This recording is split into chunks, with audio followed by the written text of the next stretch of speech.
Backstage. Yeah, nigga. Fake ass nigga. You ain't no Israelite, bitch, you a gospelite, bitch. Fuck you talking about? If that nigga won't walk, bitch, we ready. It ain't hard to find us. How can I keep that stick locked, loaded, boy, he'll fade you line up. Young nigga named is Slayer. What you think, boy, you be done to try. Soft coast shit, we bout it. UPK, too solid, little bitch think I'm crazy, think I'm playing like, bitch, I ain't the one. Warfare every day, so who is you, bitch? I don't need your love. Killers right round the way. What you think? I love this brotherhood, a hood. More than you, bitch. Sharp on shit, I'm bout it. UPK too solid. Fuck nigga don't want war. It ain't enough clips in your army. All the bitches wanna take my piece. All they hoes wanna take my piece. All the niggas wanna take my piece. No, I can't let a dog take it from me. I can't let a dog take it from me. You a hoe study and you dummy. And these bitches really out this bitch walking around like they don't know nothing. And a lame nigga fall for them and get set up for the coins and get gunned down, man down. Shoulda took the time, get a damn no. But I see the starter and I show her. She could never get a priest holding. You a dirt ass, rust ass neck bitch with that fake ass jewelry. In Tennessee while I'm touring. It's a Tennessee, but she luring. Yeah, that sucker duck bitch ass boy, fuck nigga over that bitch muggin'. I say, if that nigga won't walk, bitch, we ready. It ain't hard to find us. How can I keep that stick locked, loaded, boy, he'll fade you line up. Young nigga name is Slayer. What you think, boy, you be done to try. Soft coast shit, we bout it. UPK too solid, little bitch think I'm crazy, think I'm playing like, bitch, I ain't the one. Warfare every day, so who is you, bitch? I don't need your love. Killers right round the way. What you think? I love this brotherhood, a hood. More than you, bitch. You a lame nigga down to me. Eat candy, but I'm sucker free. You a little nigga, ain't nothing to me. Base up, boy, I fit a beat. Yeah, AR-223. Draco with a magazine. Yeah, that clip run like limousine. I shoot your ass in the spleen. Boy, I bust your ass in the temple. We debating by the temple. Tell the truth, boy, you's a victim. And you're squirming off like a lizard. Nigga walk down my road. Why does nigga come down my road? Boy, come down my road. Boy, I charge your ass toll fee. I'm a real big priest, nigga. UPK play for keys, nigga. Commanding to get a damn order, but ain't nothing me to damn kill you. I was stalking his ass like a cat. All weapons, boys full of tech. Boy, like a close combat. Nigga got popped off for a neck. If that nigga won't walk, bitch, we ready. It ain't hard to find us. How can I keep that stick locked, loaded, boy, he'll fade you line up. Young nigga name is Slayer. What you think, boy, you be done to try. Soft coast shit, we bout it. UPK too solid, little bitch think I'm crazy, think I'm playing like, bitch, I ain't the one. Warfare every day, so who is you, bitch? I don't need your love. Killers right round the way. What you think? I love this brotherhood, a hood. More than you, bitch. Christ said 7 women gon' be on one nigga in the end time, nigga. Fuck wrong with you, boy. Stressed by that damn hoe ass bitch. Fake ass nigga too. Dumb ass motherfucker. Fuck you.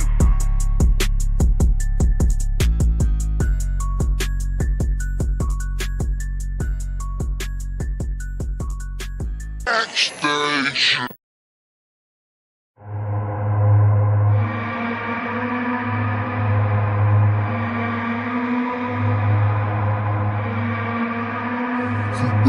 Bust their head. ODing on a beat, Narcan flow. Got my. We outside. We outside with it. That temperature's getting hot, we take it outside. You run your mouth up in this club, we take it outside. I got my killers with me, you won't make it outside. Outside, cause we outside. Before the COVID had the mess and we was outside. The Glock loaded, extra mag and it's outside. There's one west for that bag and we outside. We outside. I got the world in the palm of my hand. One west sleeve stretch, do it live on the gram. Had a whole world viewing, click and subscribe. Had them niggas off the block, tell them shooters they want a job. I just put them on the payroll. When I get control them, I just mold them like they Play-Doh. Soldiers giving halos, trying to get up at them pesos. 40 cows send you out of space, Jeff Bezos. And Jeff Bezos, leave you all boxed up, all cause my delivery. I be on that prime shit, take you time to get with me. Got me like Vladimir, treat you like the Ukraine. Raid your little city, now you boating like Usain. Scope costs more than the rifle, I got new aim. Fresh kick, spit with the blick, not my shoe game. Used to have a dirty 30 tied to a shoestring. Now I got that Ruger 5 and 7, that's my boot thing. That temperature's getting hot, we take it outside. You run your mouth up in this club, we take it outside. I got my killers with me, you won't make it outside. Outside, cause we outside. Before the COVID had the mess and we was outside. The Glock loaded, extra mag and it's outside. There's one west for that bag and we outside. We outside. temperature's getting hot, we take it outside. You run your mouth up in this club, we take it outside. I got my killers with me, you won't make it outside. Outside, cause we outside. Before the COVID had the mask and we was outside. The Glock loaded, extra mag and it's outside. There's one west for that bag and we outside. We outside. I don't talk hardly, be there when you call me. Send them Philly clippers at your head like a baldy. Chopper get to roaring down your block like a Harley. No, this ain't a big hog, this the big dog. In your city, swinging through the jungle like it's pitfall. In the water wading, marching to my cadence. Big bursts of thunder in my hands like I'm reading.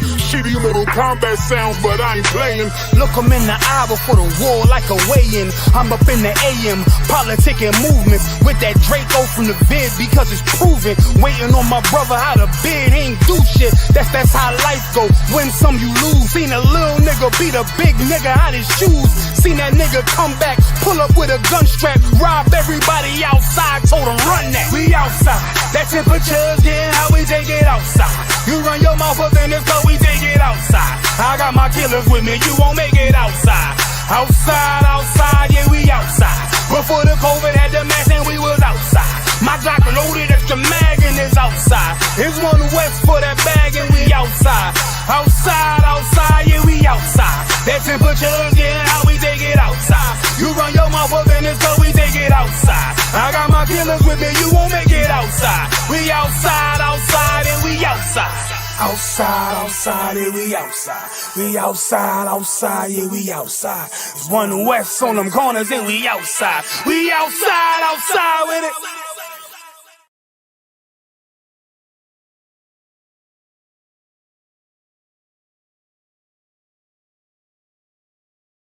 Israel.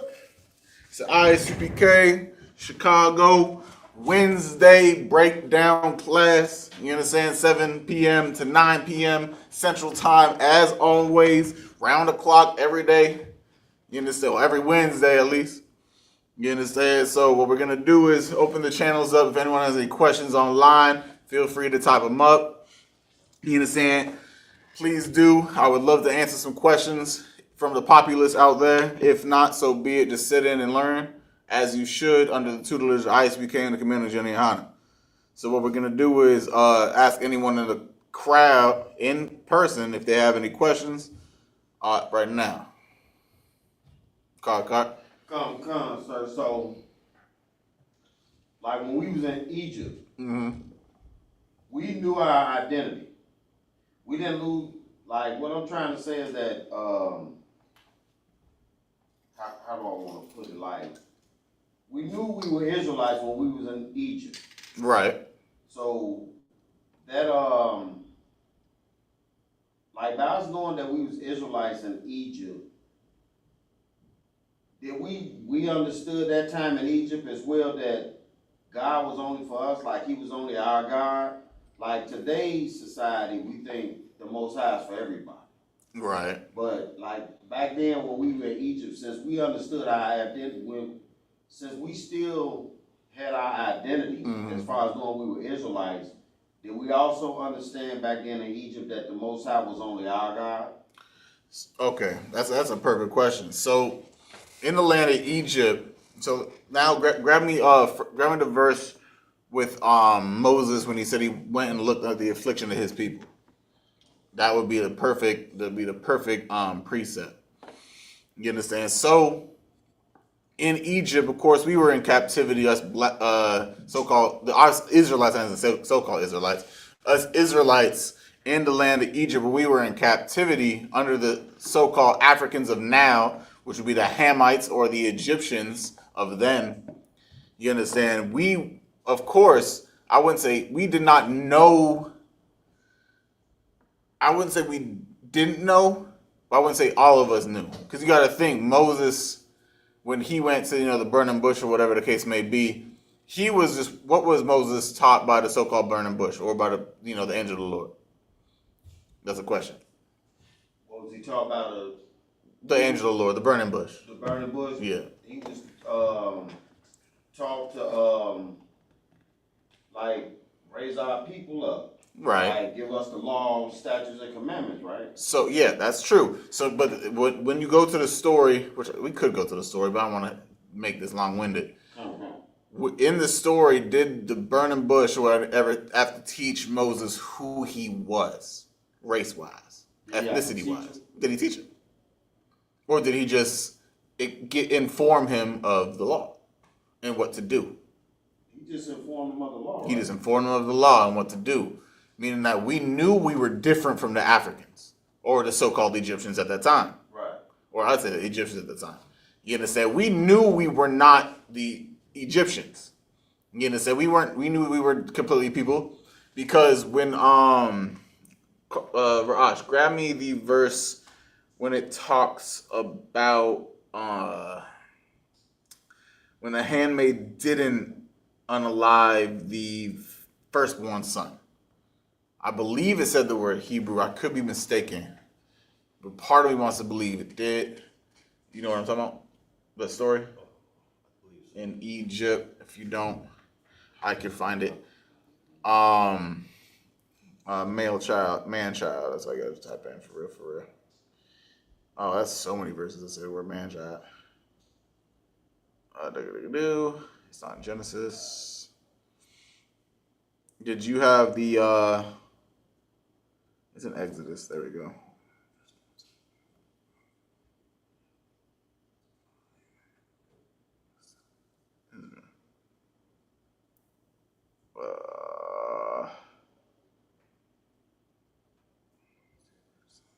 There we go.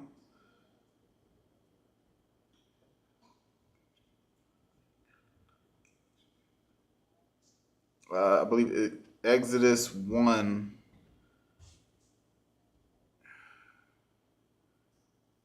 And what? 15.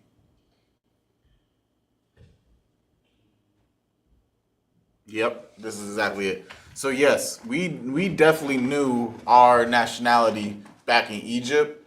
The problem was we didn't serve the law, statutes, commandments. Right. That was the whole disdain between the whole thing. It was showing us, it's basically almost today's time, almost. Right. Like a lot of us are waking up to who we are. We know we're Israelites, but then we don't know how to follow the law. Or what laws are laws and which ones are fake. Like, because we got all these fake Israelite groups out there nowadays. We have some people believing, I'm an Israelite, but I'm free. I can do whatever the hell I want. Right. There's so many factions. But then we just didn't know the law at all. We didn't know. Same way it took, none of us knew if it wasn't for 1 West 125th Street. If it wasn't for one man, Abba Bivens, bringing us the truth back into the world, right, we would have never known. It's the same way. Abba Bivens, of course, I'm not saying this is who he was, but Abba Bivens was damn near nigh unto what the Moses was back in Egypt. He was the one that helped us bring the truth back into the nation, if that makes sense. Without, calling him Moses. He ain't Moses. Not saying he reincarnated Moses, right, but he's just a man that did the same type of job. Not to the T, but the same concept of what he did represents the same thing. So, yes, we knew who we were back then in Egypt. Why? Read that verse, Raj. Exodus 1 and 15. Baba Kushan. This is the book of Exodus, chapter 1. Let me speak a little bit. What verse? 15. The book of Exodus, chapter 1, and verse 15. And the king of Egypt. Who? And the king of Egypt. The king of Egypt would be the so-called African of today's time. Go ahead.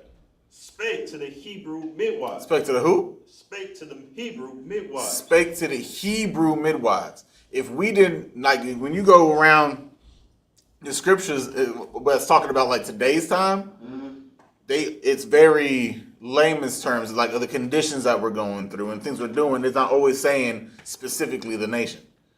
Because he said he spoke to the Hebrew midwives, meaning that the Egyptian knew that they were Hebrews. Right. The same way when the so-called white man went to west of Africa, the coasts, they knew who the hell we were. Right. You feel my point? The Africans knew as well who we were, because we had the kingdom of Judah. They knew who we were. We might have not known. We knew then until the white man, destroyed our nationality. Right. That's why the so-called white man's slavery and captivity is so much more gruesome. It's because they robbed us of our identity. Right. The other nations never had to rob us. We just suffered those because we just couldn't follow the law. If that makes sense. No. Go ahead. No, so like if I could, it makes sense because like for myself, like before I came into the truth, before I even heard of Isupk, like I kind of knew something was off. Like I never felt like I was an African, if that makes sense. Me like, too. Even though I was so confused on them trying to say, you from Africa, this where you from, and then like I always remember looking at the National Geographic books. Right. And I used to always be like, how, I don't understand how this could be me. And it wasn't because I was like more of a light-skinned brother, as far as they being dark-skinned, I just didn't understand, like, what I seen in the books just didn't make sense to me as far as being a people, if that makes sense. Yeah, you're right. So that's the only thing. Yeah, that's it makes why sense. I was asking that because, like, I know in the scriptures where it say, the nation that'll come for us will speak a tongue we never heard before. So I understand the losing of our identity. I just was wanting to make sure that I understood that we did at least knew we were Israel when we were in Egypt. Right. Okay. No, I definitely understand your point. Like the subtleness of sometimes how the Lord kind of slowly walk you into the truth is a beautiful thing. Right. Sometimes brothers just get punched right up into it, or like this is Sparta into the truth. Like, nigga, I need you, and other brothers like, this door is here, and you can take it, but if you don't, it's still death. Like, it's subtle with it, but other brothers, it's just a smack in the face. You feel my point? Like, that's how the Lord did. It was more of like it's just a smack in the face. It wasn't subtle at all. Like, I got forced to meet the bar. Well, I wouldn't say forced, but my way of life basically forced me to meet the bar. Right. So that helped me. Like, the bar is one of those brothers that just sometimes irritatingly overzealous. Which I love the brother. That's my brother for the last 11 years. I can't, that's my man. Right. But, back in the day, it was overwhelming, but the overwhelmingness is what kind of kept me there. If I had a brother that's more like passive or, not as hands-on, I would have easily fell off. From my point, because, both of the worlds are teetering right here and right there. But if you don't have the right motivation, the brother pushing you enough to overweigh the balance, then you just gonna either be in limbo or fall back to the world, and that's the worst. So that's why the scriptures say you got to be zealous for the truth, because that could be the difference between a brother's soul. You feel my point? And sometimes it's hard. It gets hard. Like, you be in this truth for a long, long time, it get repetitive. Repetitivity is very boring. You understand? I can't keep playing Call of Duty for 15 hours without just saying I don't want to be here no more. Right. But if I was getting paid, I'll be there. But for fun, like, it's fun for what? An hour or so, maybe 2 hours if you're winning. Right. But in the truth, if you don't have that type of motivation or whatever the case may be, or that zeal, it gets boring. You start to plateau. You ostracize and stop being around brothers or whatever the case may be, and then you just fall out. Right. That'd be the worst. Right. And that's why brotherhood is such a weapon. Like, just be around. Just being in the presence of the men in the UPK will keep you here. But once you start wanting to, like, I understand we slaves in America. I get it.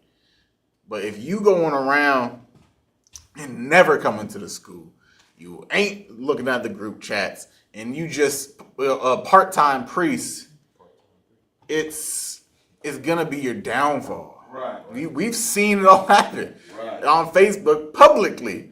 You understand? I ain't gonna say nothing about nothing, but we've all seen it. Right. And all it takes is just for not being around, and then you fall weak because you're not around strength. Right.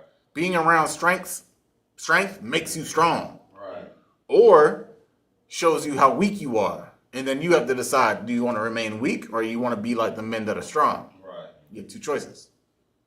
And that's where, then I ain't going to say the whole angel and devil on the corners of your shoulders or whatever, but that's a decision. Right. That's a decision. You want to be a bitch? Be that. If you want to be a real man, fight for that. Right. You cannot be given the title of a real masculine man. You have to show that discipline, actions, conduct, way you speak, way you move, everything. Right?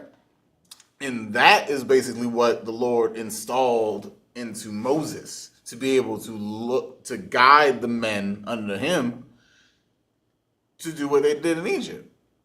Because you gotta think, Moses was, if he was a second-hand man to Pharaoh, which was, we know what Africans are very good at. Right. The LGBTQ rainbow aspects. I'm not saying he was. Right. But if he was so engulfed into their culture, the odds. This is just odds. I'm not saying he was for a fact, but the odds of him being soft, pretty high.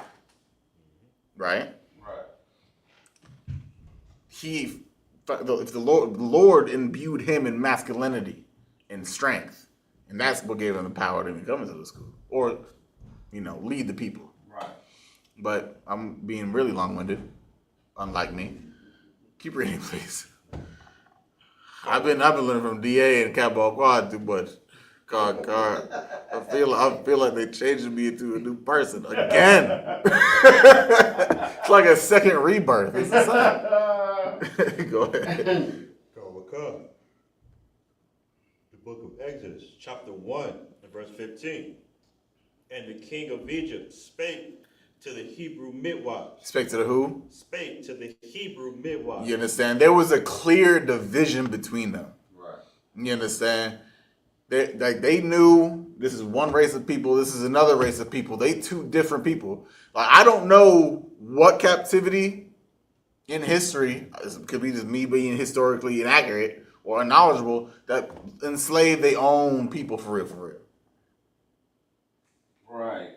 You feel my point? You don't see Africans like, I mean enslaved. I mean like enslaved. I don't mean sex trafficking and kid trafficking. That's just the evilness of the life that we live. But when I mean enslaving, I mean like an entire sect of people on the earth that was one doing it to the same, to a global scale. Right. I personally, I don't know nothing about that. I don't know if you do. Do you, Car? No, I was just gonna say though, if I could, like what you saying is so heavy because I was having a conversation with a person in the world, and like when I told them what makes no sense about us being Africans is that who sells their bloodline to a whole nother race of people? Right. Like there's nobody could come to another nation and say, give me a certain amount of your people and I'm gonna enslave and I'm gonna give you this. Right. It don't add up. It don't. It don't make sense. It's not common sense to do that. And like when you have this conversation with people in the world, some people then they'll say, damn, I never looked at it like that. Right. But some of us are like so gullible that we tend to think, well, like you just brought out the smaller things. Like, okay, we pimping our own women or we doing stuff like that. And then we start to, like, once we open that door up, we can't even see that it don't even make sense on a larger scale to give your people to a whole nother race of people to destroy them. Right. And then like we're in 2025 now, and for nobody in Africa, like you hear nothing about those our people. We want our people back. So that's the only thing that like it show you like how destroyed we are. And we so destroyed that we really believe we'd rather go through Ancestry.com to try to say we from there when the people that's still there representing that Right. has never spoken up for it. So So Right. If that was the case, like what your points, what you're saying so heavy is like, when and how would it stop? If you're just over here selling your own, it's basically like every time you give him birth, here, take my kid. Right. Here's my grandma. Here's my grandpa. Like, at what level of greed does it just end? Like, and how do, because, like, we have, for example, Africa is so many little tribes and areas of different Africans. Like, what if you just have a friend that's in you're like an Igbo and one's a Nigerian? You feel my point? You see your friend about to get sold off, or your family friends getting sold off. You're gonna fight for them. Like, who decides who goes and who stays? Right. You feel my point? That's insane. Right. You just and then like they would end up. Why not just conquer the entire people? Why let them have an entire land? Because if they're selling their own, guess what that means? Their military force is shrinking. Right. And if you have the slaves, your military structure is growing. Right. You feel my point? So if Africans sold other Africans into slavery, that means, which is to the point of the 100 millions, you would think they just lost grossly half of their military force. Men, women, and children. So if that's the case, and you just gained 100 million assets, why wouldn't you use those assets plus your assets to just conquer that nation? Right. They just lost their military force.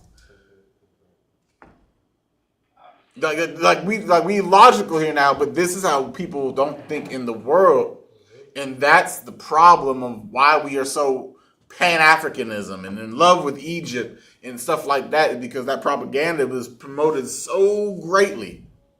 That's why this captivity is the worst. Right. Not because of the physical harm that was done to us, not even because of the longevity that was done to us. It's because they robbed us of our nationality. Right. That's the worst crime. If you don't know what your nationality is, then you can never find a right path. Right. Even as a slave, if you know your nationality, at least you still have a moralistic compass of go by. Right. Now we don't even have a compass. It's like a compass with a broken what's it called? A broken magnet. I think maybe. No, magnets like when they in a high, like the needle, a broken needle. You feel my point? It's like Captain Jack Sparrow. His needle only pointed everywhere. Oh, compass. You feel my point? Compasses. And when they're in the high magnetic areas, it is spinning circles. It's like having a compass that's continuously spinning. You can't find a direction. That's us in America. Right. Can't find a solid connection. But you had something to say? And just to elaborate more on your point, like when you look at us today in this society, we're better than everybody else across the globe. That's like sports and entertainment, or even being doctors and lawyers. Like, what nation of people would do that? Like, your best people is with other people, because if you match us all up against each nation and we all, and the playing ground is even, right? We always win. Even when we lose, we win. So it's like, that just, it don't make sense that a nation would give their best away, even with our women. Nobody cooks like the black and Hispanic women. No woman is bad as the black and Hispanic women. Like the way they look, they style, the way they cook, you can say taste. Right, like it's like no other women. You could take the best women of all these other nations, and you take our best, and it just don't compare. Our worst is way better than their best. Facts. You understand? They best is like you open that joint up, a fly gonna fly out. It's like a fly trap. You get it? Like that's what it is. But at the end of the day, going back to the topic, I don't want to veer off as far as we already did. Right. Yes, we knew our nationality. We just didn't know how to respect it. You feel my point? Like that's what now grabbing the scripture that you I had you hold with Moses. Come on.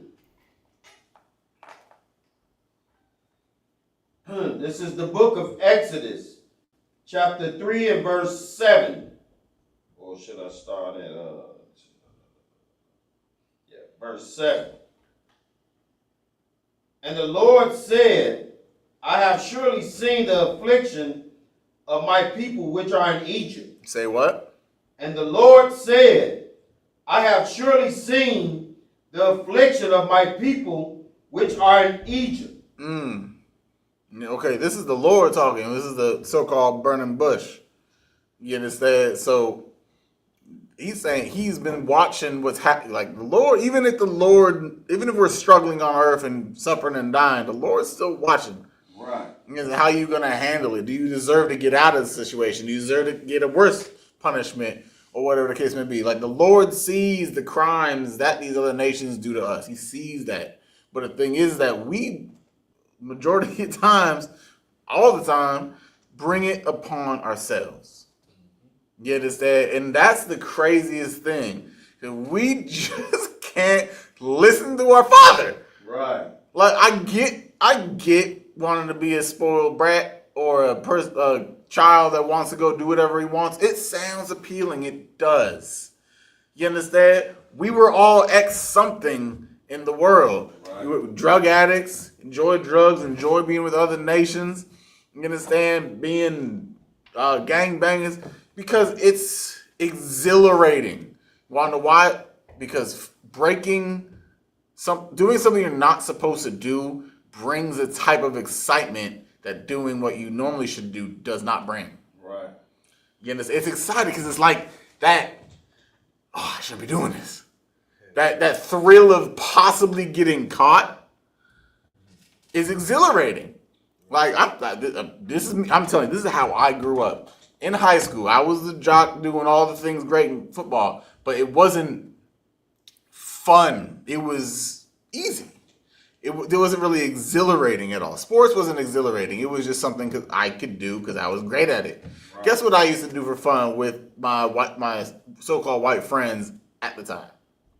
We literally used to go around, cause a ruckus. Ruckus is crazy. I feel really white saying the word ruckus.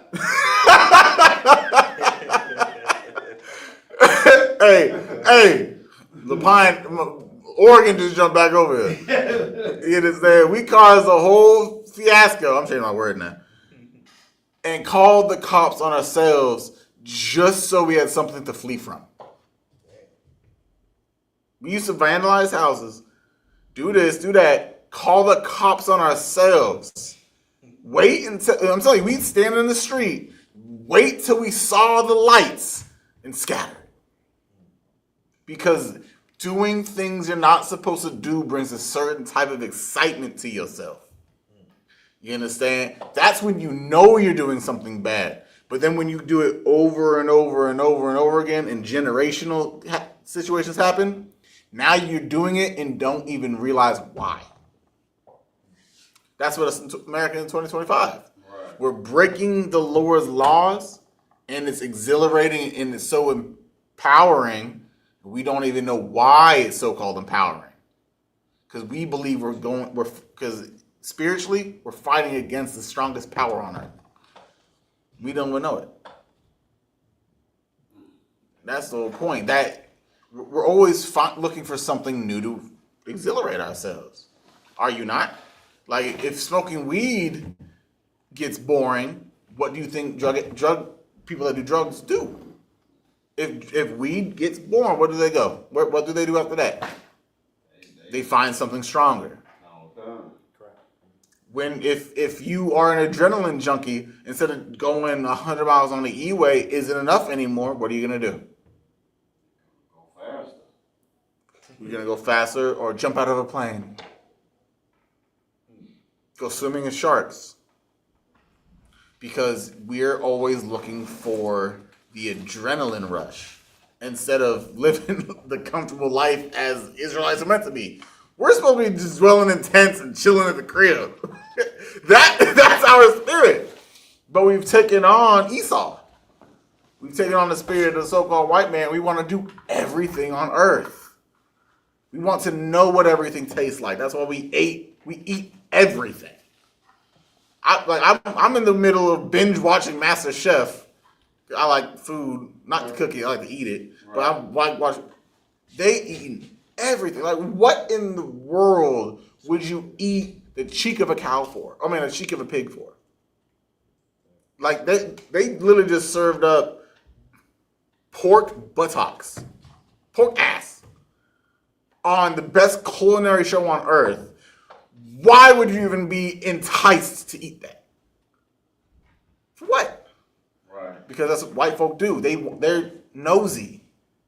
They want to know everything, discover everything, taste, eat, see, smell everything. And because we're under their captivity, we do the same nonsense. For what? What? Just because you can say you did it? Right. That's how foolish we are. We see a nation that's so free because they are. They not drawn down to the thing. They don't have consequences to the things that they do on earth.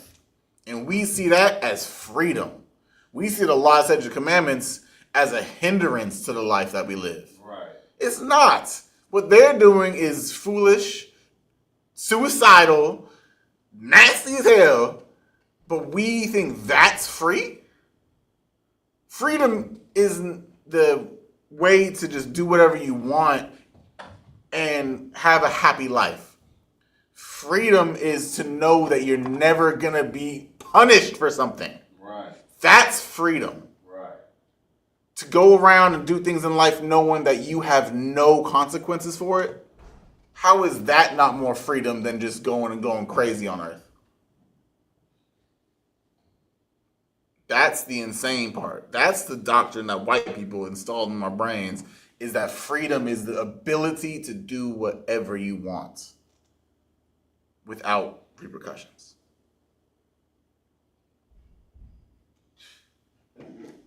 Go ahead. It's a lot here though, sir, because even though that's what they installed, and you got the freedom to go do whatever you want without repercussions, there you still have to deal with the repercussions. The Lord's repercussions, no matter what. And some of the times theirs. Majority of the time. Depending on how far you go. Yep. And then to add on what you were saying as far as like us supposed to be chilling and dwelling in tents, it's like after so far in our life, then we try to search that out when we get older. Now we want to chill. Now we don't want to be bothered. Yep. Now we don't want to be in all that. Like, it's like we think we enjoyed our life. Now we older. Now we get to relax and do this. And we forgot about all of the heartache or whatever we might have done. Or caused. Now we get older. Now we try to separate ourselves from that. And it's still some of that stuff come. If you're not in this truth, it comes to catch up to you later on. Mm-hmm. So it's like, even if you're a 60 or 70-year-old black person or Hispanic person, I understand now how the Lord sees you as a child, because you are a child. Right. Because you don't know how to be responsible. Even as a 60 or 70-year-old, like, you still want to celebrate your birthday party. You're chasing the first high of everybody showering you with gifts, or it's your special day, things like that. So I get it. Acknowledgement for acts. We just strive for acknowledgement. You understand? Right. You wanna know why? Because we've all let down the one dad we never served. So we're always looking for satisfaction in somebody. If we couldn't satisfy the Father in heaven, well, then I need everyone else's satisfaction, because I couldn't get his. Like, it's ingrained in our spirit. We just don't understand spirit. We don't understand it. You understand? Because we so carnal, we don't even think about spiritual stuff. And then when we think about spiritual stuff, we think it means sitting in front of candles and crystals. Candles and crystals. two objects, carnal objects, is supposed to give us spiritualism.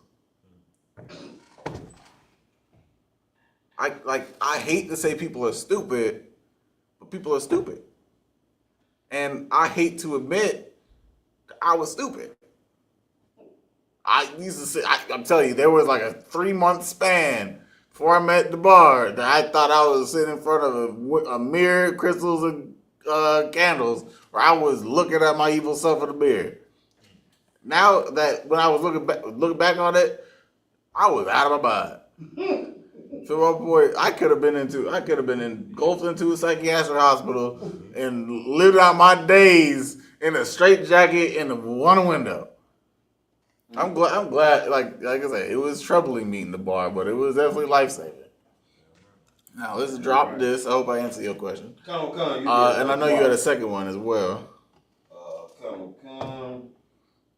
It was Ezekiel 36 and 1, starting at 1. Just a general breakdown. I kind of I figured it was talking about us as far as like our establishment, our status, and everything.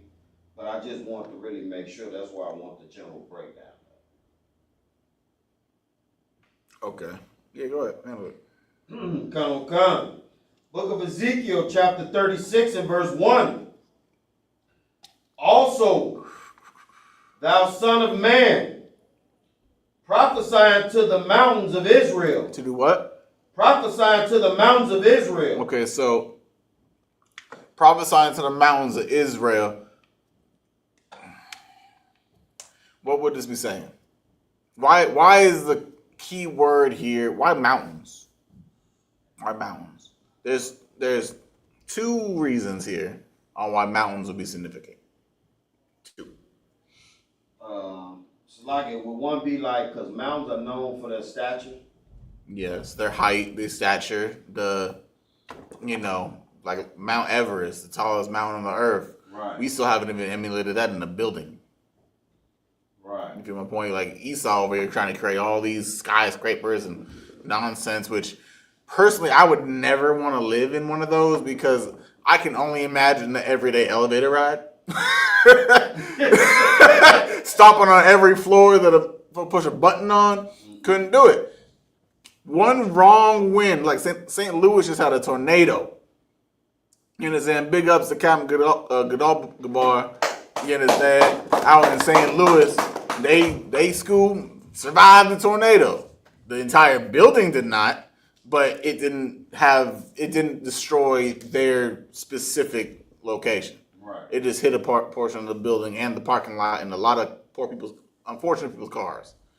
You understand? But the house of DG and the school out there is safe and everything like that, which is, mercy upon the Lord, like as always.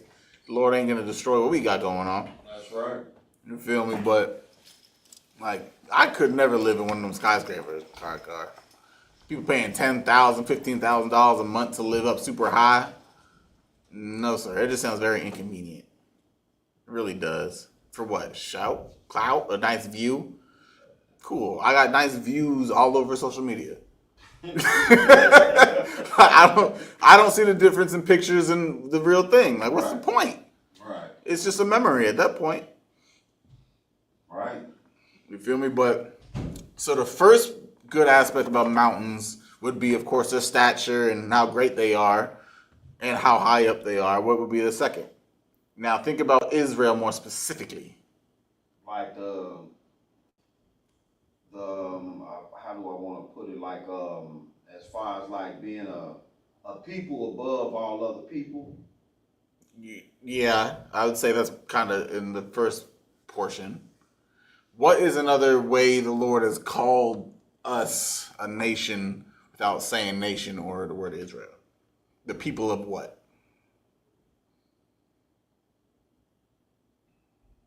It's a name of a mountain. The people of, you said the name of a mountain? Yeah, name of a mountain.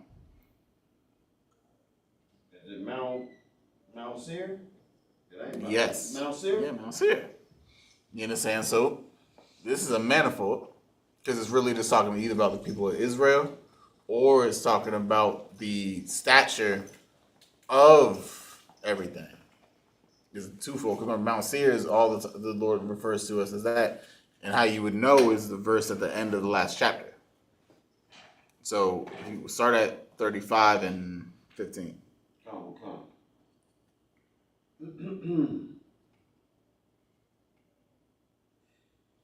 Book of Ezekiel, chapter 35 and verse 15. As thou didst rejoice at the inheritance of the house of Israel, because it was desolate, so will I do unto thee. Thou shalt be desolate, O Mount Seir, and all Idumea. Actually, I think I might be wrong here.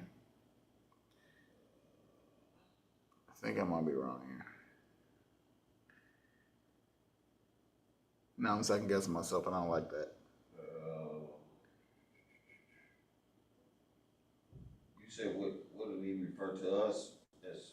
Mount Seir. I don't think. Mountain, right? Yeah, I don't think. No, I'm talking about Seir in itself. I believe I'm wrong. I don't think you'd be able to. I have it here. I just gotta grab it.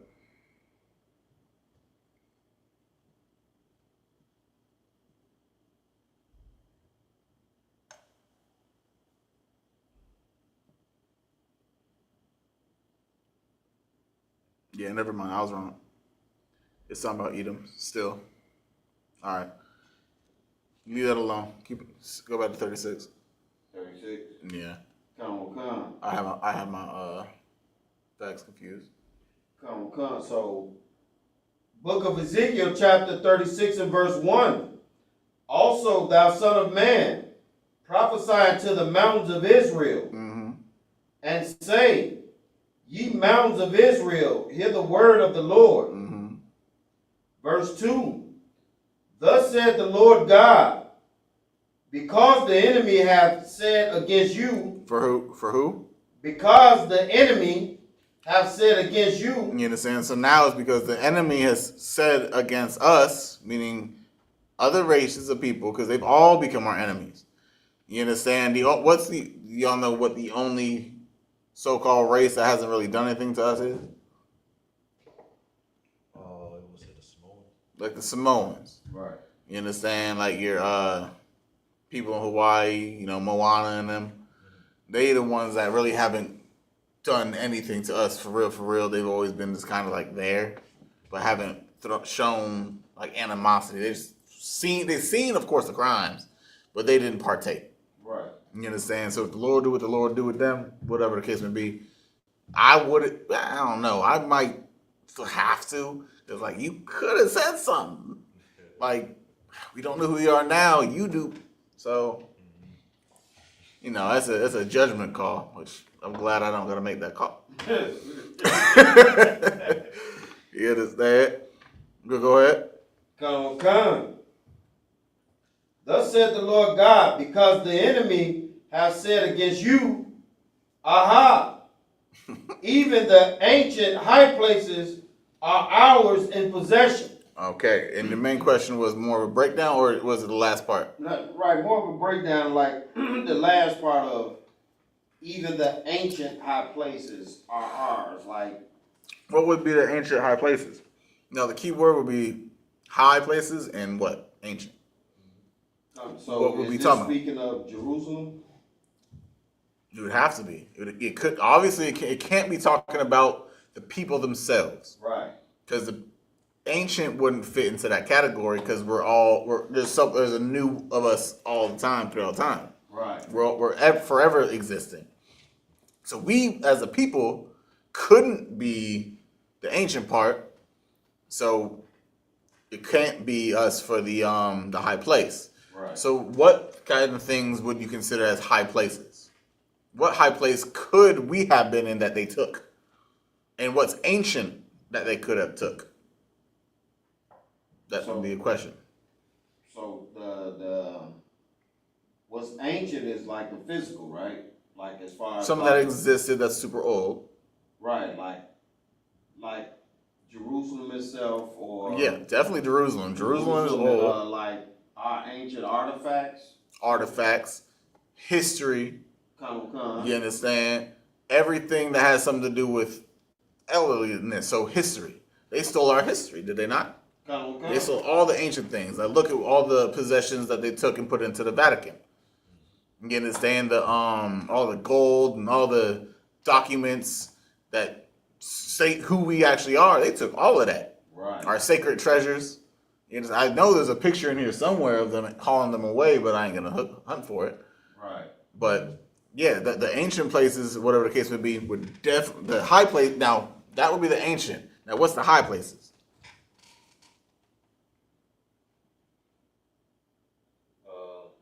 Would it be the high places like?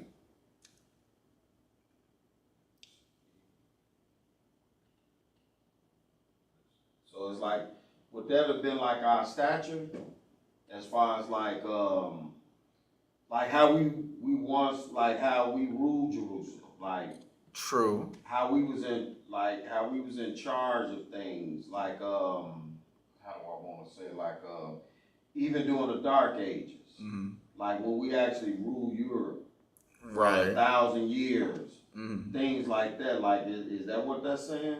You're on it, but you got to bring it home. Now think about what it means to be an Israelite. What, if I say that, I will give it to you.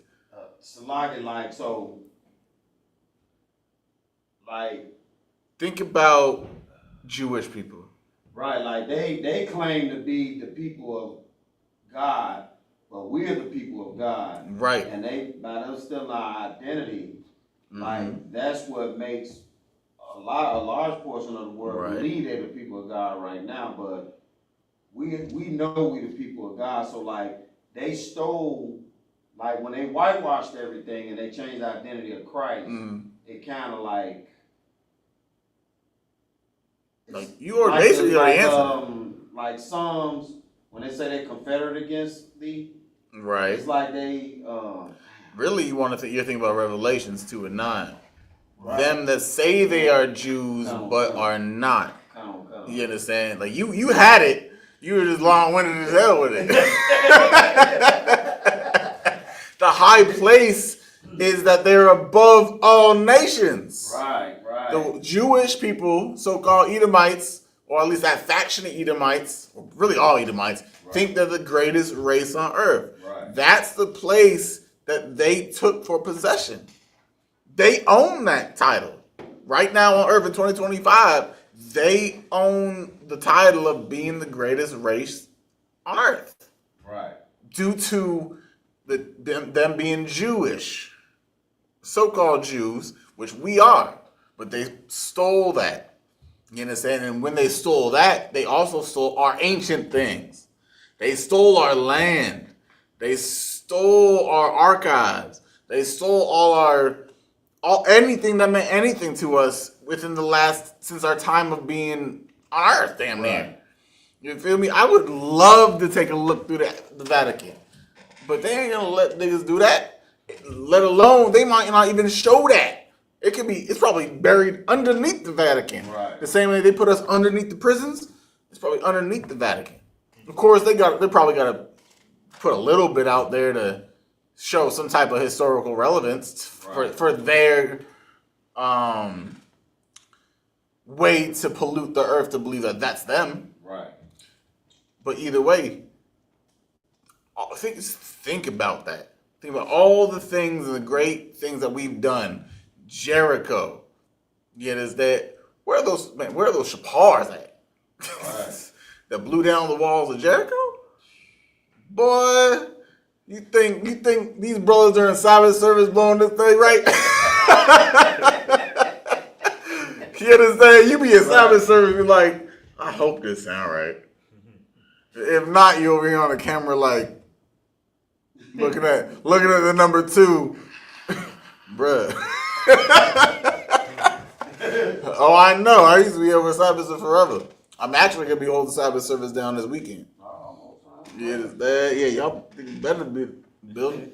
I ain't blowing the spot though. You understand? But yeah. So the high places is the title above all else. You understand? That's why Deuteronomy 7:6 says we are above all nations. That's the high place. You feel my point? No one can be higher than that. Human at least. Or a race of people. That's our title. But the thing is that because we keep doing the goofy nonsense we keep talking about all night, we can't accept it. Right. Like, I've never understood the people that hate being great. Yeah, we want to be the greatest at football. We want to be the greatest at basketball. We want to be the greatest at singing. Damn, we want to be the greatest people that twerk. But we just don't want to be the greatest people on earth. Right. We only want titles for things that we can do instead of things that we just are. You can be the greatest race of people on earth, but you deny that, but still want to be the best musician. You still want to be the best football player. You still want to do this. Like, I don't think anyone contests us on black people being the best singers. No one argues that. Right. No one argues that black people dominate football. Right. No one argues the fact that we dominate basketball and everything. The only maybe not water polo. We might win one. You understand? Or hockey. Right. But at the end of the day, the only thing people argue is we're the greatest on earth. Why can't we be the greatest race? Why can we be the greatest in all these fields, but then not be the greatest race? Right. That's crazy. Right. That's like a checklist, pro and con. Well, if I want to be white, that means I can't go into the sun. If I want to be black, I can go into any weather. Like, what does that? How does that make sense? Right. You're over here checking. Oh, well, black people best at this, black people best at that, black people best at this, black people best at that. But then don't say blacks are the best race. How? That doesn't make sense. Right. Why don't we car? I mean, it's simple. It's simple to us. It's simple to us, but like as far as for the other races, I think it's something in they spirit that they know. Oh no, I'm talking about why can't we understand that? You telling me Becky from Becky's brother's child doesn't know, like you're telling me the race of the inbred, Chinese and Japanese folks don't know we better than them? They can't even see properly. Right. Then we talking about so-called white man, which is, they sleeping with, what's it? Air Bud.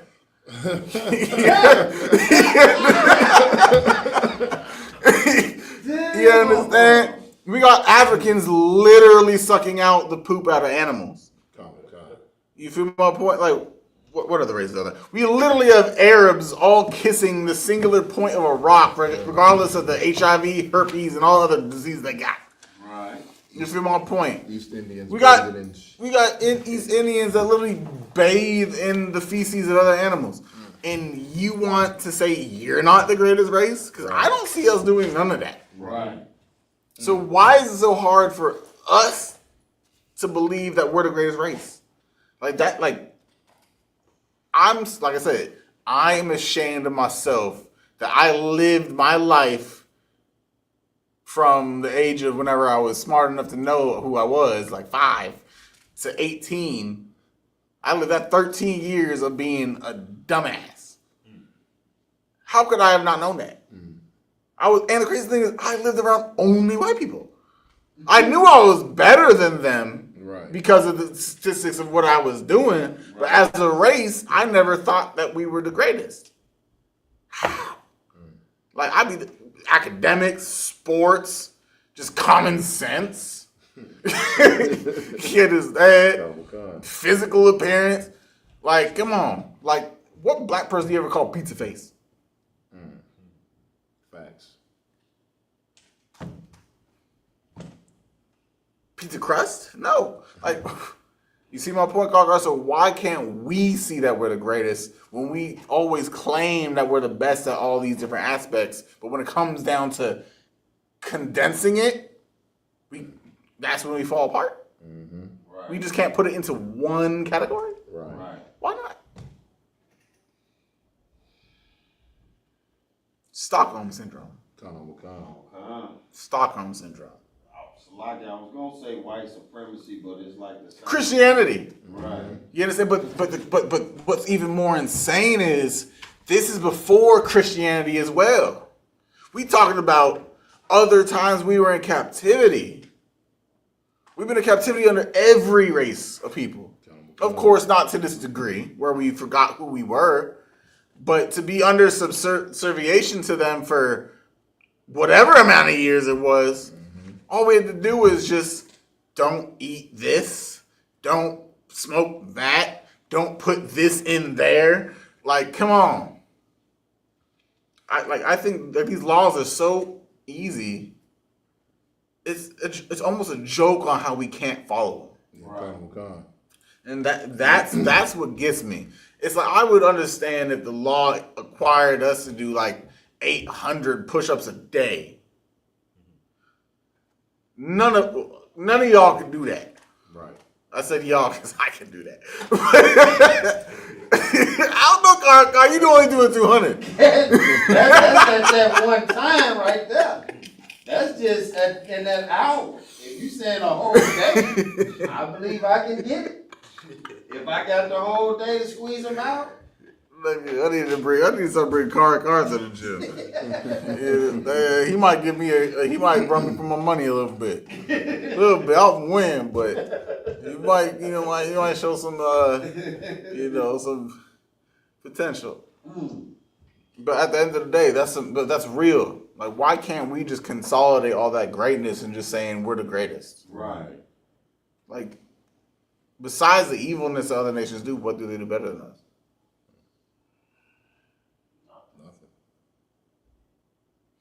Grammy Proverbs 30 and 31, or 3 and 31. This is why we can't understand how amazing we are. Like, I hate saying this, even in wickedness, we're great. Oh, God. Even in wickedness, we're great.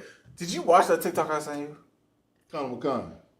About the gay people? Yeah, that was hilarious. I watched it like 4 times. After this class, I'm going to show you this video. It was hilarious.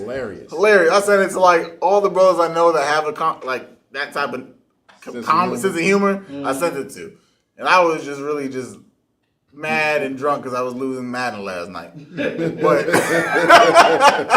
when I drink, I get really bad at video games. And I was livid. I lost the whole game because I was just being the interception king. I felt like Jameis Winston. Good night.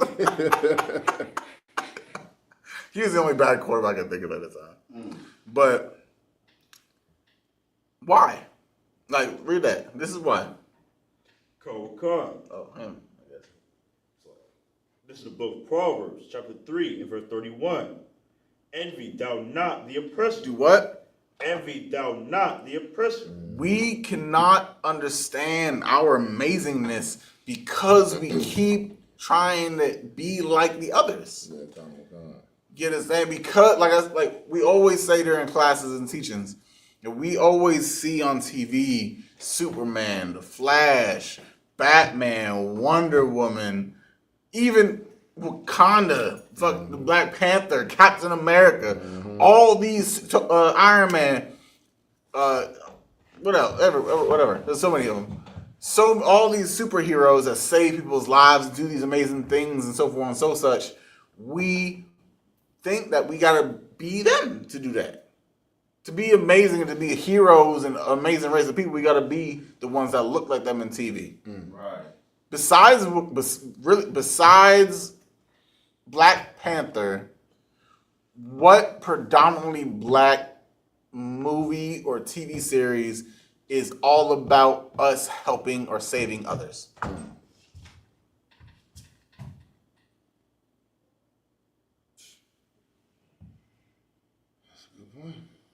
Either in that's crazy. Tell me that's not crazy. That besides Black Panther, there's no predominant TV series or show, not even in the Marvel world or DC world or any of that, is predominantly us saving people. Not anymore, if I could, sir. When you were 6? No, not so. So they did have Black Lightning. That was so bad. And then they had and then Luke Cage. Season 1 of Luke Cage was dope. Wasn't he basically a vigilante? He was. So they called him. He was referred to as a street level superhero. So he's not the dude that's gonna go out and fight Galactus. I forgot he existed. But he stayed in Harlem. He only defended Harlem. He defended the black community. That makes sense. There's okay, what about Black Lightning? I know I watched like the first season of it. I'm not a big fan. And that right there in itself is just systematic oppression. You just don't like another niggas in. But those series were short lived and now they off the air. To a point. But they that's like they have to put the same way with the hood. Or into like the white society areas, the suburbs.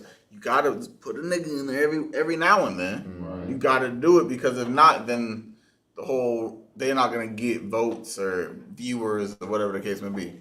But I mean like predominant like big Hollywood things. Right. Of course I forgot about both of those shows. I didn't watch either. I tried watching Black Lightning. Like I said, I watched the first season. But as much as they push out for superheroism, we just named 3. 3. And when I named the white folk, I named what, like 9? And counting. And counting. Like you think everyone in the Justice League, everyone in Marvel besides Black Panther, and like the couple of them we just named, we're talking about 20-3 odds. Of course you're gonna think white people are the greatest. Right. You feel my point? And then anytime they when they show TV shows that the show is great, we got Snowfall. Right. We got where we're great drug dealers and gangbangers, and we're so successful in killing one another.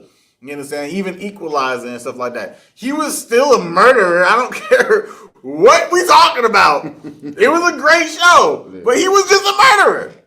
One that was kind of justified, but you only can justify it because they were seeking him out. Right. You understand? Every time we're great, we're doing something that has something to do with unaliving each other or anyone. Oh God. You feel my point? Like even in the one movie with Denzel, when he flew the plane upside down and saved everyone on the pilot in their lives, he still got arrested. And he saved like 300 people on the flight. But because he turned the plane upside down, he goes to prison. Right. You kidding me? Like black people, you can't win. And that's why we believe we have to do what white folk do. Because the only way to win in America is to be white folk. Which is true.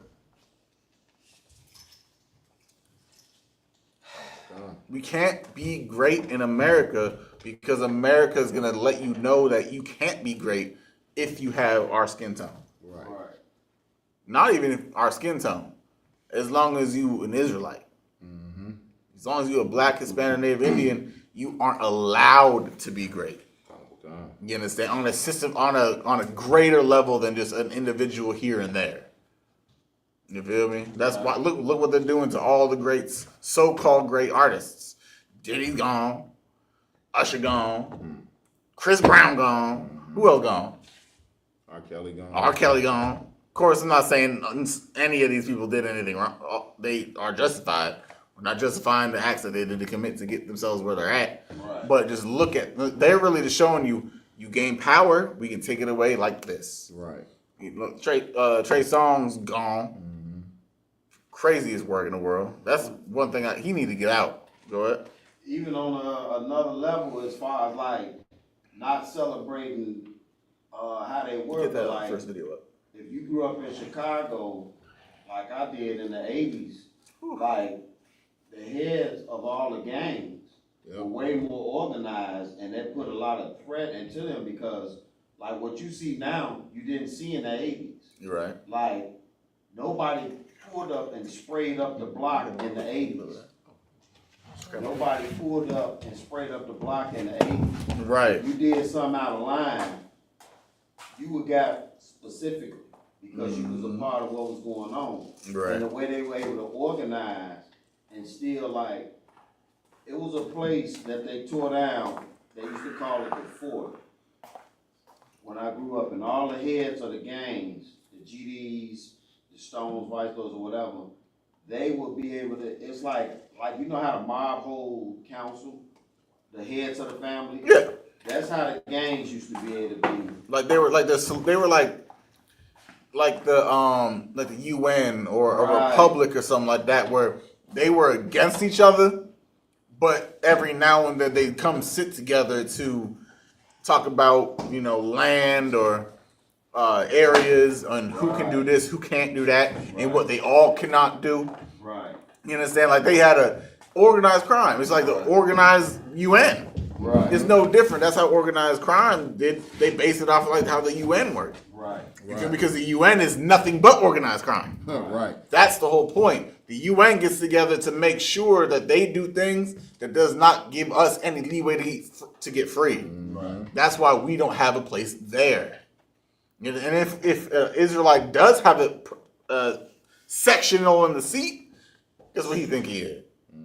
A representative of America. Right. A representative of definitely not. They're not going to put us in the African seat. A representative like Jamaica or something like that.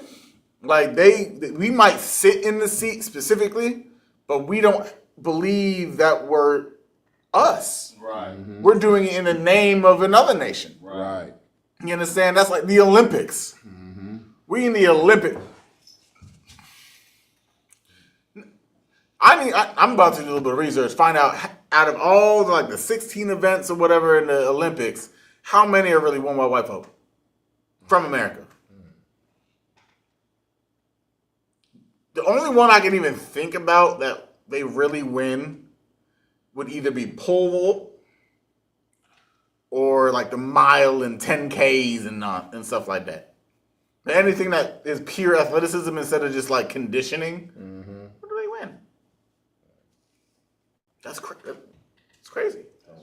Because if I'm not mistaken, there's still a world champion of like the decathlon is still Ash Deaton. You understand? By the way, came from my middle school.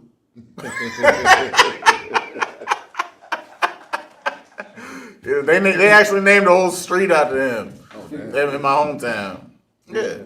Like, it is there, but like some real shit. America wins the Olympics almost every damn year when it comes down to a conglomerate. Right. We win if it's us every time that's winning one of these championships and the individual sports, and then it just comes together in a whole. Same way. Like, why can't we understand we the best? Right. Because that's true. Like, none of us can think of an actual athlete's name in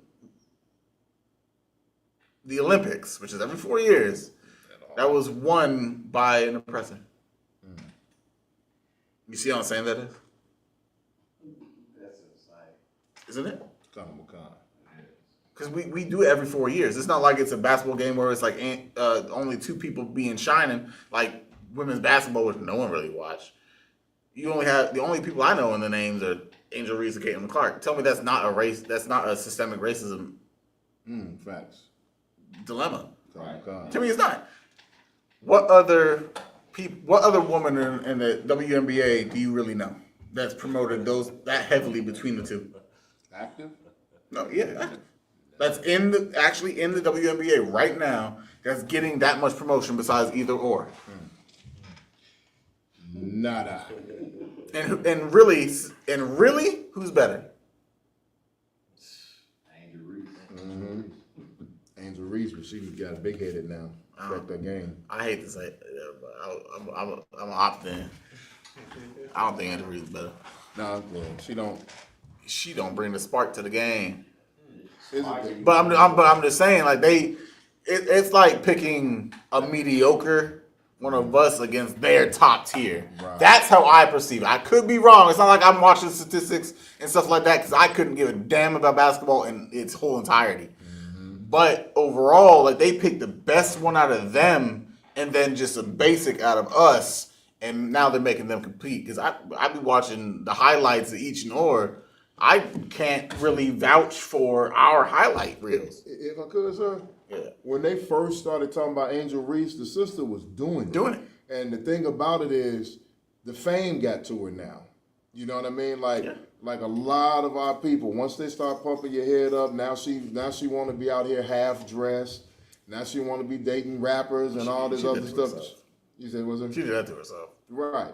You know what I mean? So the fame has gotten to her. You know what I mean? And another thing, what they're doing is, you got to think, Curry changed the name of the game. Mm-hmm. I feel like we're just having a conversation at this point. Curry changed the name of the game to being a shooter. Clark is a shooter. Right. Back in the day, Jordan was in the paint type of guy. Yeah. Reese is a paint type of girl. Right. They're showing you the times have changed, as well as the best shooter for women is them. Right. You feel me? Like, if Curry gonna have the NBA, women or white people have to have the WNBA. Right. Like, you gotta see, like, we can't give you everything. Like, even if technically Reese's odds and stuff are better than that, they're gonna showcase Clark because people are in the mindset of the Curry era. White folk are cunning and very intelligent when it comes down to oppression. Come on. You understand? Their intellects are all low when it comes down to an individual level. Like, I mean, like, lower than low. Because I'm telling you, I hate working around white folk. Like, everything they say and do is stupid. Come. But when they come together, does stupidity work? Mm-hmm. Or it's just that we think so much and so logically that we can't think on such a stupid level, we can't match it. I don't know. You making me mad. I don't want to go to work tomorrow. Oh, wait. I know, right? I work from home tomorrow. I don't give a damn. All right, so this is just a little history. What we're about to watch is a store in the area of our old school on 79th and Carter's Grove back in the day. You understand? Isupk Chicago on the south side, 938 East 79th Street. You understand? This was our main liquor store. You understand? Of course, it was the main liquor store because it was really the cheapest one on the block. You understand? But it was ran by some Arabs. Right? Wait, we don't have any questions online, do we? No questions. I figured. Be realistic. You understand? Car got all out like that. East 79th Street. This was our liquor store. It was run by Arabs. You know, they treated us decent because, like, we priests of the Lord. Like, we get, you know, we have the repertoire and the seasoning to create relationships that are beneficial for us, regardless if it's with Israel or another nation. We're just that professional on the same side as the Lord is literally on watch for us at all the time. To my point. So I personally, you know, at the time, messed with this organization or this liquor store when it came down to how they dealt with us or how they dealt with the others. I mean, the others meaning our other brothers and sisters out there. They were monsters. You understand? They were dreadful. They treated them like garbage, and it was atrocious to see what they were like. We'd be in the liquor store. We'd get the lick because they mess with us. It's because we us. Right. You understand? Because we don't act like average folk. But then when they're in there, they talk dirty to them brothers and sisters in there. You understand? And they were so disrespectful. They had no qualms or issues using the N-word. Mm-hmm. You understand? I'm telling you, Arabs be dirty. Not only in how they bathe and smell, but how they act. Mm-hmm. You understand? They got that arrogance because they got one of the biggest superpower countries on earth. Of course they can act like that. They own 90. America buys everything from them. They're one of the richest countries on earth.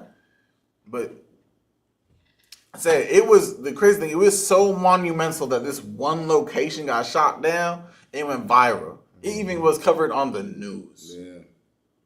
You understand? So play this. It was called Happies. Mm-hmm. And the only ones besides us that were happy was the Arabs. That's right. Until They finally got closed, shut down, and I believe Carr said they were bought by a brother.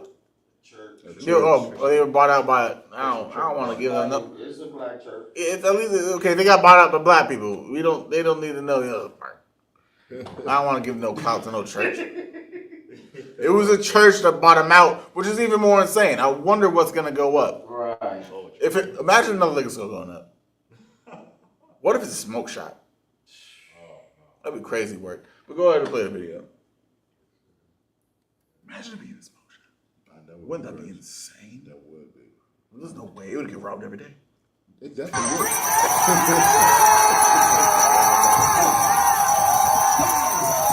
You see why? You keep playing it. It's just noise in the video. They can him anyway. The reason black people are so damn happy is because they were treated like garbage by that place. Right. You understand? These folk hated them Arabs. Mm-hmm. You understand? It was like the only reason that they were even in business because it was cheap. Right. You understand? But it wasn't worth going in there for the cheapness to have to go through the racism that they committed. Right. You understand? There is a certain level of integrity us black folk have. And we're not just going to sit down and take that type of aggression and unprofessionalism from a business that we are giving money to. Right. You understand? And when I mean black, I mean Hispanic and Native Indian also. They were so dirty to us. You understand? When I mean us, I mean for the people itself. I'm not going to put us into that category only because we just a different breed of people. Black men, women, and Hispanics and the EPK just different. Come. You understand? We bred different. We damn near bleed different. We might as well turn it to gold. You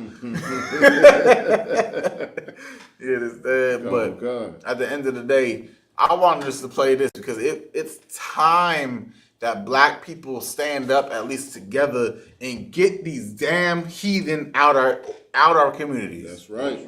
That's the south side of Chicago. The hell an Arab doing there with a business?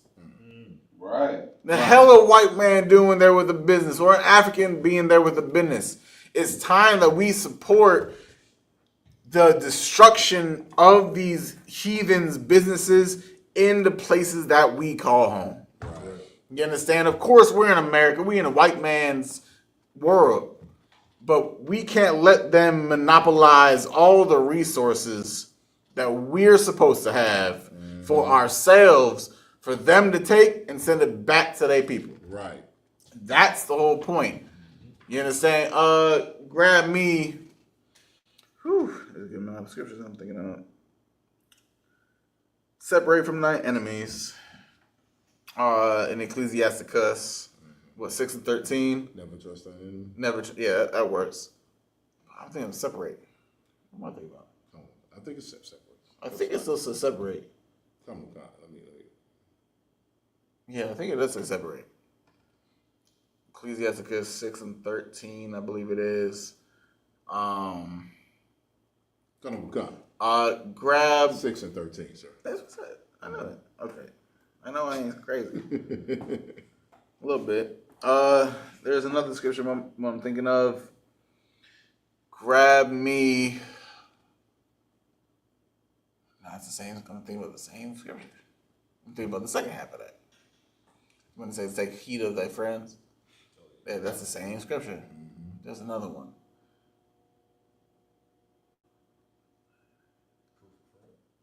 Prove a friend. Same. It's right above it. Really? Yeah. Come. Okay, well, might as well start 6 at 12. It'll come to me. Well, no, it's that. So 6 this and is 7. prove a friend. 6 and 7 is prove a friend. I was in the middle of all that. I can read it. Is it? If as long as it makes sense, we can read it. Go. 6 and 7.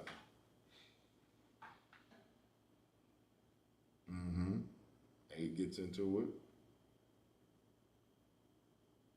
9. Oh yeah, this. Yeah, let's do it because that breaks down this whole thing. God. The book of Ecclesiasticus out of the Apocrypha, chapter 6 and verse 7. If thou wouldest get a friend, prove him first. Do what? Prove him first. You understand? There are types of friends that we should have and really shouldn't have. Right. You understand? Like I gave you a little bit of backstory on me being back in the world when I was younger, vandalizing houses and calling the police on ourselves just to have fun to run away from. Those are not the type of friends I have. You understand? Because guess what? I was the only black person black person in the entire town. Yeah. The entire town. I mean like legitimately the entire town. So if we got caught, guess who really is the only one that's gonna face circumstances? Me. Right. If we got caught, or if I ran all by myself, I might not even got caught. I might have been shot. You feel my point? Now, like thinking back on it, like damn, we stupid, or damn, I was stupid. But at the same time, that's what it takes to join white society. Right. You can be ignorant against the law. White people can be ignorant against the law. We cannot be ignorant against the law. Right. Facts. The law has nothing to do with us because we ain't technically citizens. Right. You understand? If you really want to think about it, since we're 3/5 of man still. You got to realize who the hell you dealing with. And I'm saying that when it comes to the heathen and then when it comes to our own people. You have to have people around you that are about your business. Because if they ain't about your business, guess what they're going to do? They're going to send you off. And no one wants to be sent off. You know how many times my GPS has sent me off? Plenty. And almost did that shit today. Excuse my French. I was talking to I thought of the car today. I called him to make sure we had something to drink today. I said, nigga, I have to tell Siri, call Char. Kind of. You understand? And then I realized, like, damn, I gotta ask Siri for questions. Like, I gotta ask a robot for knowledge. And y'all didn't know, like, if you really realize how GPSs work, they don't send you on the fastest path. They send you on the most convenient path. You understand? So sometimes knowing your areas, which is very informative for all brothers and sisters in the school, regardless of being on Shamar or whatever your job is, knowing the streets of the areas you live is very important.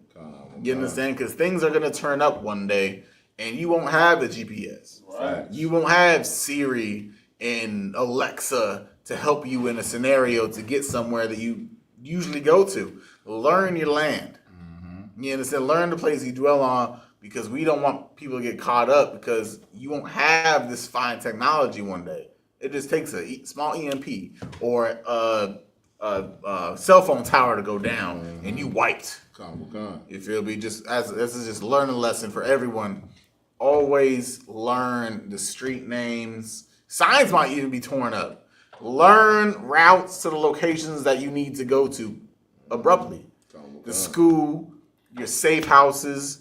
Obviously, you should know the way to get to your house in many different ways, shapes, and forms. Right. Your friends' houses, your brother's houses, cousins, aunts, uncles, grandfathers, grandmothers.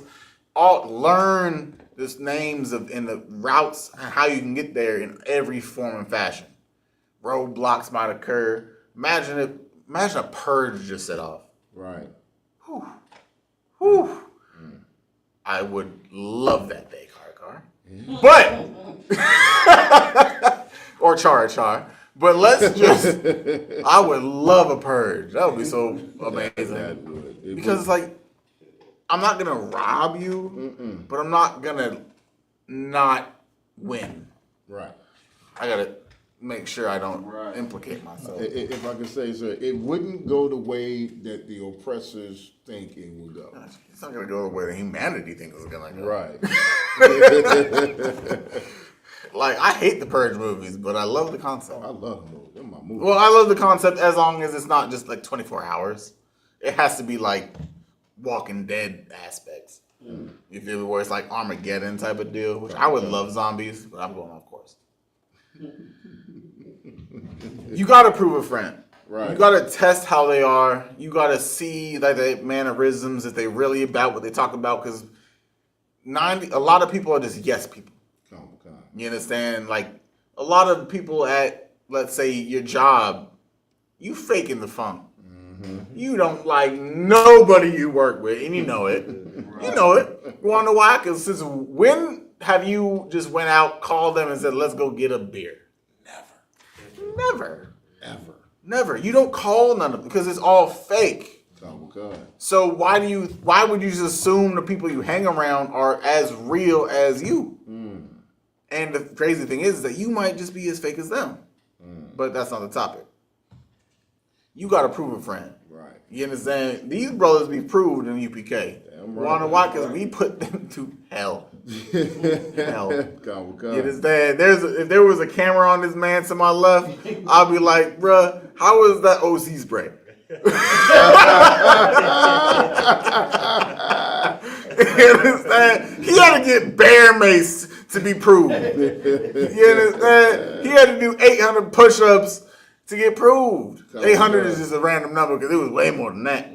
You understand? He had to get punched and beat up to get proved. This isn't blood in blood. Oh, it is blood in, blood out. Damn near. You understand? It's oiled in, blood out. Because it takes oil to get you in the school.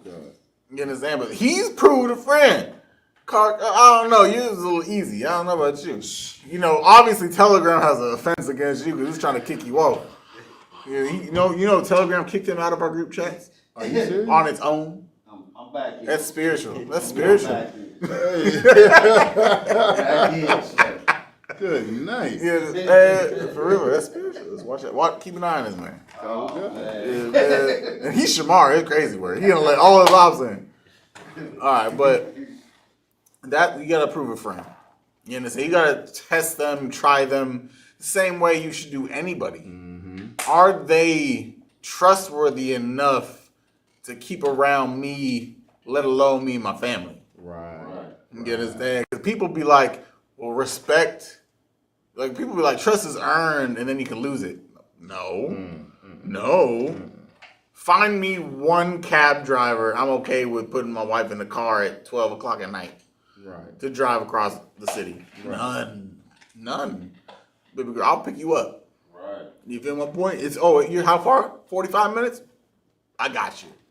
You feel my point? I don't know. That Uber and Lyft and stuff like that, depending on the scenario, I don't trust none of it. Right. You feel my point? It's easy to fake accounts and stuff like, no. Internet hackers and all that. Right. America's got people are way too advanced with technology. Technology is dangerous, for real.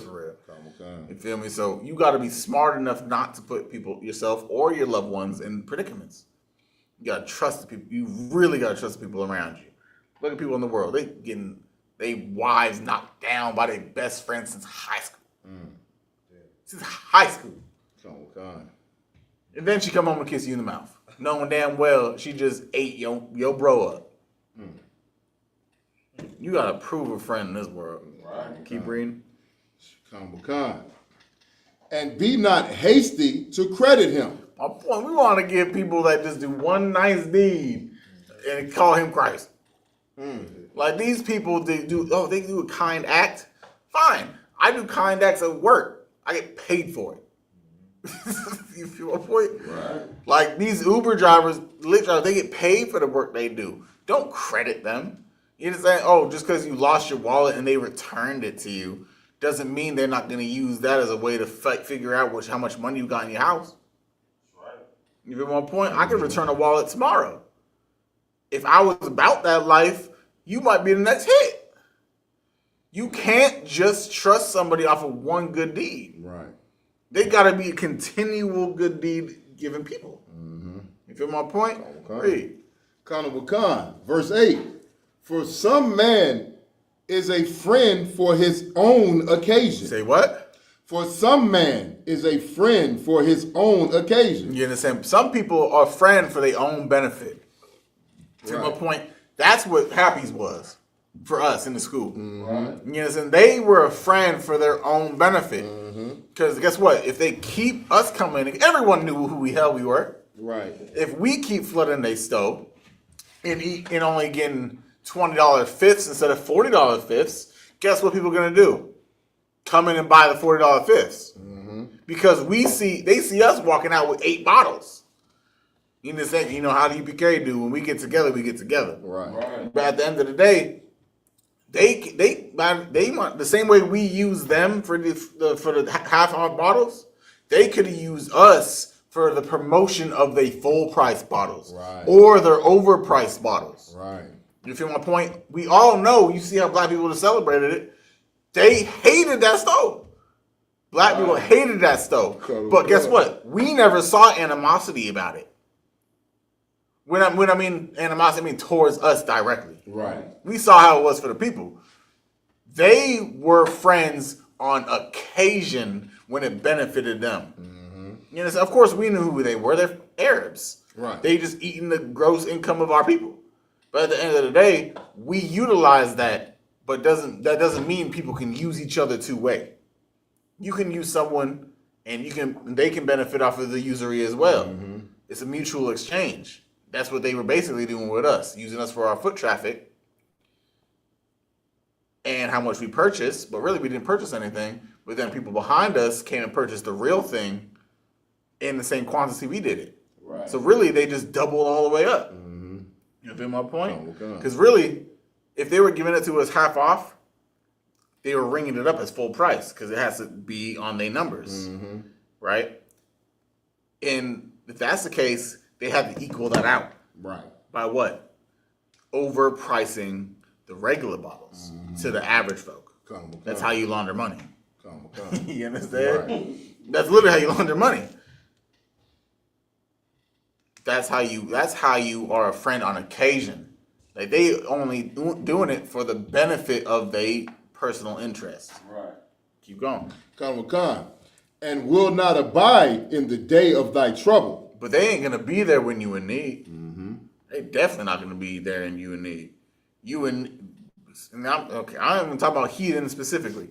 This is for black folk. This is for us, blacks, Hispanics, Native Indians.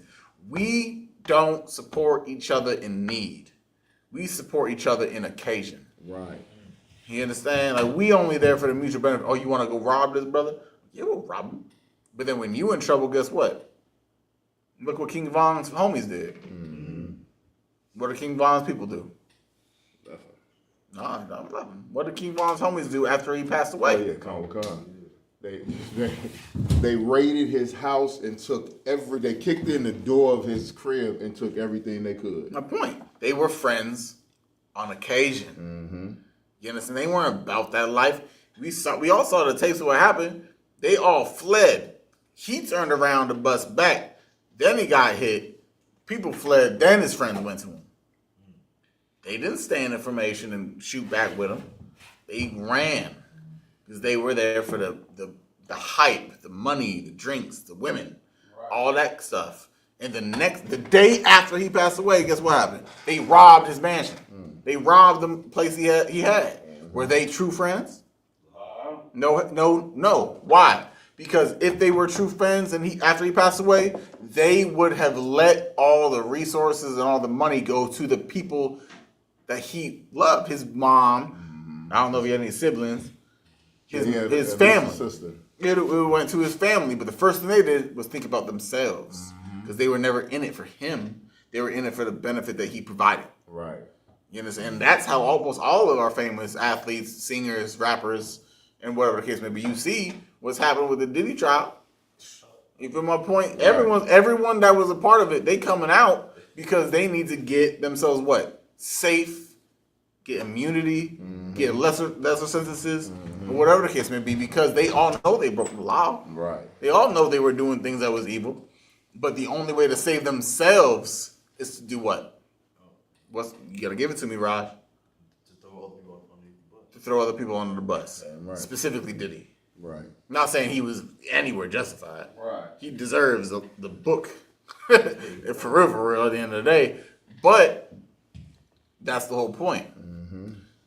People are only after themselves. unless you hear. You know what I'm saying? I'm not saying I ain't aiming for myself a little bit. I would like a crown I had at the end of the day. But I'm not going to throw you under the bus for it, though. That's the point. Like, we all have a specific reason of why we in this truth. It might be because we legitimately don't want to get unalived by the Lord. Because we know that we used to be discussing bastard. We don't want to try that again. Right. You understand? Like I said, I took brothers this from day one. The reason I stopped smoking for real is because there was a day I smoked once back when I was 19, 11 years ago. After I met DA, this is after I met the boy. I knew smoking was a sin. I smoked. The first thing I did was say, I cannot be in this location anymore because I feel like if I don't move, I'll die. I'm telling you, I walked around the entire city of Eugene until I sobered up. Because I thought I was going to get struck down by something if I stopped moving. Literally. And that right there was like, okay, stop it. Stop. Yeah, I stopped that day. Yeah. You feel my point? Right. That type of fear was installed in me, and I will never pick up. I won't even hand someone a box of cigarettes. Because that's how much fear the Lord put into me that day. You feel me? It could have been paranoia, but I don't want to test it. Right. You feel me? Sometimes paranoia be accurate. You feel me? So that's what I'm saying. Like, that is how close to being unalive you can be by following and trusting in other people. That temptation demon is a bitch. Excuse my French. I just gotta say it. The Lord knows, not the Lord, the Satan knows how to tempt you to the greatest degrees. And sometimes he'll bring your loved ones to do it. You feel me? And it's if you're gonna fall weak, you're gonna fall weak. But that weakness could be the last breath you take. You feel my point? Please keep reading because there's so much more on there. Verse 9. And there is a friend who being turned to enmity and strife will discover thy reproach. I ain't gonna break everything down. Break it down for me, someone. Go ahead. Salaka, sir. It said that there is a friend. You got a type of friend out here that when they get upset, when they get mad enough at you, they'll expose your dirtiest secrets. Oh, hoo. Tell me, throw them under the bus. I do that with y'all for fun. Not to punish y'all, but right. You know what I'm saying? just to play around. You know what I'm saying? But imagine someone with my character that likes to be like, man, you know, my God, he could lift 135 pounds the other day. He don't want that to be known. I don't care. It's not like it's super serious. Right. If he has a problem with it, he'll take me to the side. That's cool. It's all love for real.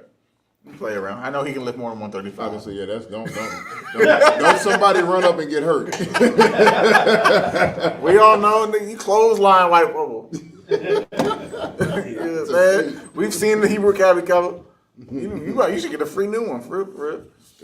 Not the embroidered junk, but the regular junk.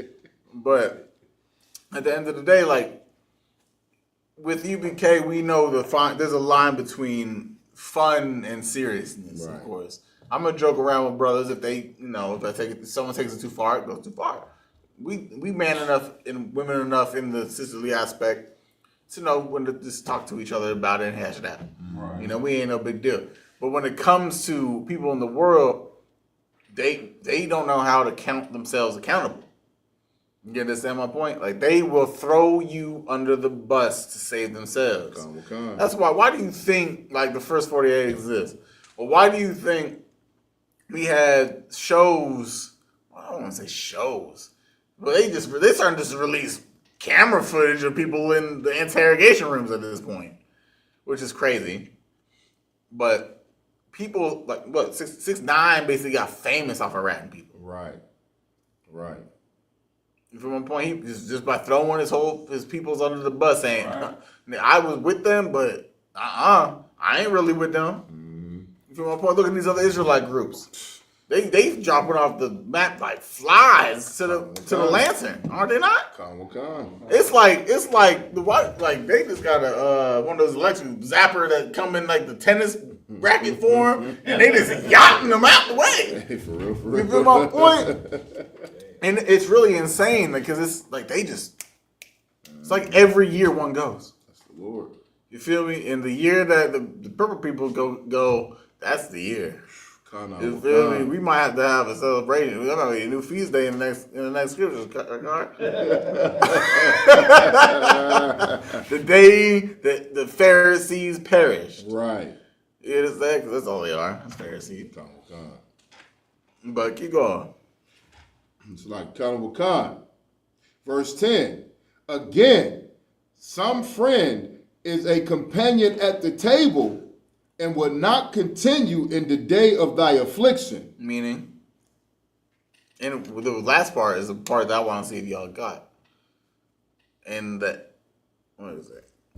And will not continue in the day of thy affliction. Mm-hmm. What's it mean? Something like that. I ain't got it. Slided, sir, like when you really going through it, they ain't gonna be there. Mm-hmm. It's just like you brought out a minute ago, even with Puffy on trial. Even being in the world, I've seen brothers, when it comes to that point, that it's time, like we used to call it when the feds come knocking. Right. Like when that came, like you seen who was like, okay, was gonna take hold a portion of their responsibility for everything what went on. Mm-hmm. And then the ones that wasn't there, you knew where they was at. They was already singing. Yup. They was already singing. They was giving it up before the door started getting kicked in. Right. So when you seen who wasn't there, you kind of knew. Like you gotta think like that whole informant, that the CI and the informant aspect is insane. Not only that, it's like all it takes is a burger and a chips and some drink. Nigga, you eat burgers, fries, and soda every goddamn third day of the week, and that's all it took. That's all it took was a burger. Like no wonder I kill you. Like you gonna put me in prison for 25 years of life over a burger when you could have just shut your mouth and came home and just paid for a lawyer? Right. Like we're gonna go to the same prison, bro. Like the majority of the time, you're not gonna get full what's the word? Immunity. right. Like that's what like I hate to keep using the brothers as a reference, but Vaughn, you understand the code. Like he literally made a song about his partner switching up. Right. All over, get put like I'll take care of you, bro. Like what? Like we could have got out of that shit. Excuse my French again. I'm sorry, YouTube. But at the end of the day, like come on, like there's so much like. We go for one another. I mean, we die for one another, literally. Right. You understand? You can't just sit in a room and shut up for 5 minutes. for 5 minutes. That's all it takes. Say, I want my lawyer. Boom. You at least have some type of freedom and a way to fight back. But once you bitch your way up, you still gonna get in trouble. Right. Some type of way. Then you get put into the same prison that you ratted against your homie for, and you're gonna be dead within a week. Facts. Like what? Come on, make that make sense. Right. And that's the type of stuff that the script's talking about. If you ain't down with the law of the Lord, you ain't a man. That's right. You're not. That's right. You're not a friend. You're not a man. You ain't a sister. You ain't nothing. You garbage. You just a walking pile of meat trash. For real, for real. And I hate to say it like that, but I'm not saying it as in like you ain't worthy of redemption. Right. You worthy of redemption. We've been put into this position by our oppressors and the captivity we've suffered in for so long. But there has to be a certain amount of accountability in it.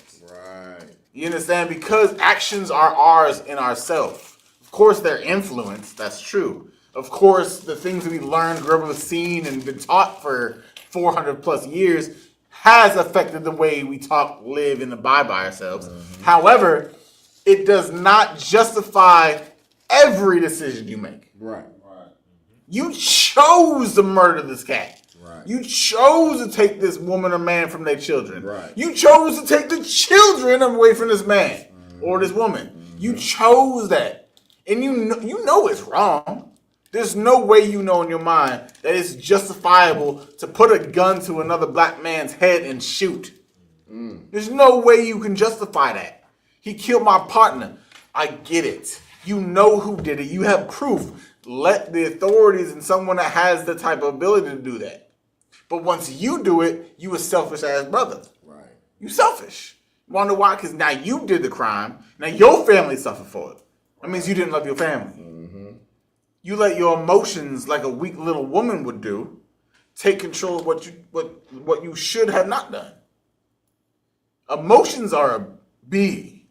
Like I know I'm a little bit crazy. That's fine. I was raised on the Cat Mall Quad. I have to be on the Cat Mall Quad. You understand? Cat Mall Quad, he raises the mentally insane but morally correct.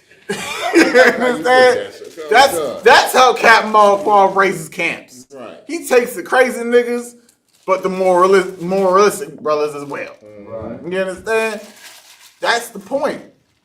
Like, you have to have enough sociopathism, which is just word I created. You have to have that to not care about consequences sometimes, but know what's right.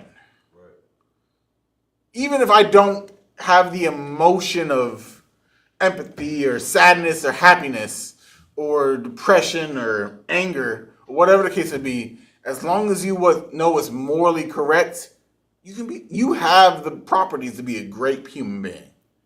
You understand? People are sociopaths, but I'm one. But guess what? I'm in the school, and I know that I should never do this to my brother. I should never do that to my sister. I should never treat a child like this. I should never do this to another, Black, Hispanic, Indian. Even if I don't feel that emotion, at least I can correct. I know mentally this is what I should do and what I should not do. Right. Regardless if I feel the emotion or not. Emotions are irrelevant. They're pointless. I would say pointless because they lower grade and I ain't arguing with you. But cause I ain't arguing with them. You feel my point? But it's real though. Right. Like, emotions are really, in my perspective, is my own opinion.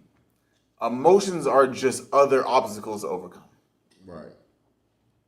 I'm not saying they aren't necessary, but to me, they are obstacles for a righteous brother or sister to have to overcome.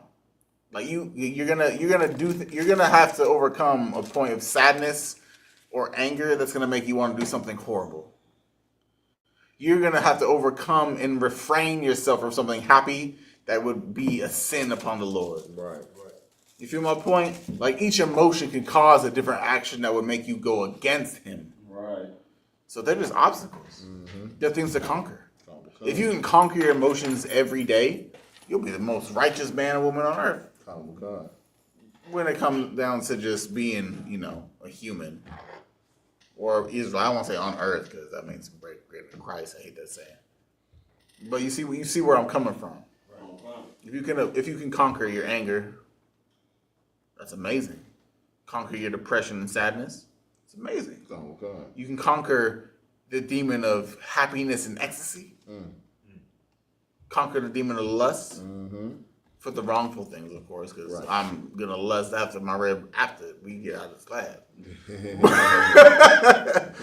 But not really. I wish I can right now. It's that time. But either way, Right.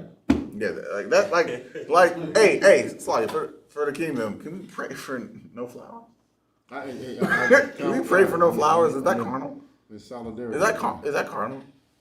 No, It might be carnal. It could be. It's probably carnal. It doesn't mean it doesn't deserve a prayer. But at the end of the day, you see? Questions. No, that's a genuine, I just created a genuine question for myself. We are. gonna be in the kingdom of heaven. Like, what's heaven? Well, if one is, gone, is inactive, there's another. You shall have another. But Salakia, so Now here, flowers forever, or like that's a good question. Like I said, that's a great Right, that's question. the only thing I'm saying, like, I made myself a question, and I'm Right. glad. I kind of could understand why you come up with that question. That's a good question. That's a good It's question. because it wasn't affliction by sin. Come. It's like childbearing was a That's a beautiful question. My yacht tomorrow's your class. Can you please ask that? Come. You see how this works? That's a good question. That's a genuinely. I hope it's not a foolish question because generally like, what stupid fucking question you asking me? Sometimes he do that, and then he be like, wants to know. "But the brother wants to know." Like, I'm just humbly asking, my lord. The only stupid question is the one you don't answer. Yeah, exactly. An ignorant question is the one you don't ask. Car, you seem like you have a lot of. Ask. You Car be like, these niggas at the job. He asked me these stupid questions. I see it in his face. I'm just. But that's a genuine question. Like, put that in your notes, please. I believe it. I would like to see that question answered in a manifold because it's kind of a two-part. Because of course, regardless of the flower part, but we can talk about it later. Right. Is there any more on this? Okay, we got like 2 more verses. Verse 11. But in thy prosperity, he will be as thyself. He'll be what? As thyself. Meaning? Please, anyone. So like it, sir. In your prosperity. No, in his. In his prosperity. When he a fair weather friend. You know what I'm saying? He by your side. You know what I'm saying? He just like your brother. He just like you. Like, you know what I'm saying? Like they'll swear y'all related.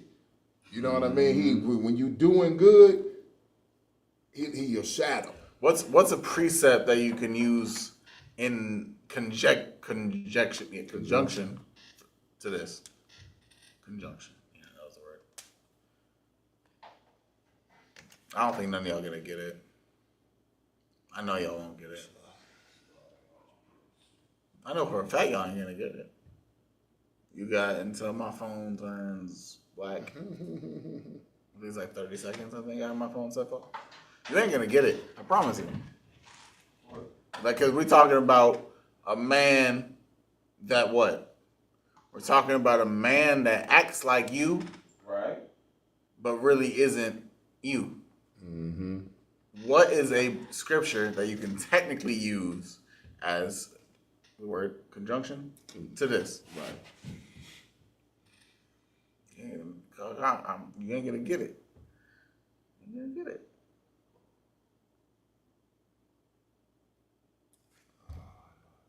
You don't know it. This is something that I'm gonna give you the answer in this sentence. This is something that we do with publicans. Or even sometimes, publicans.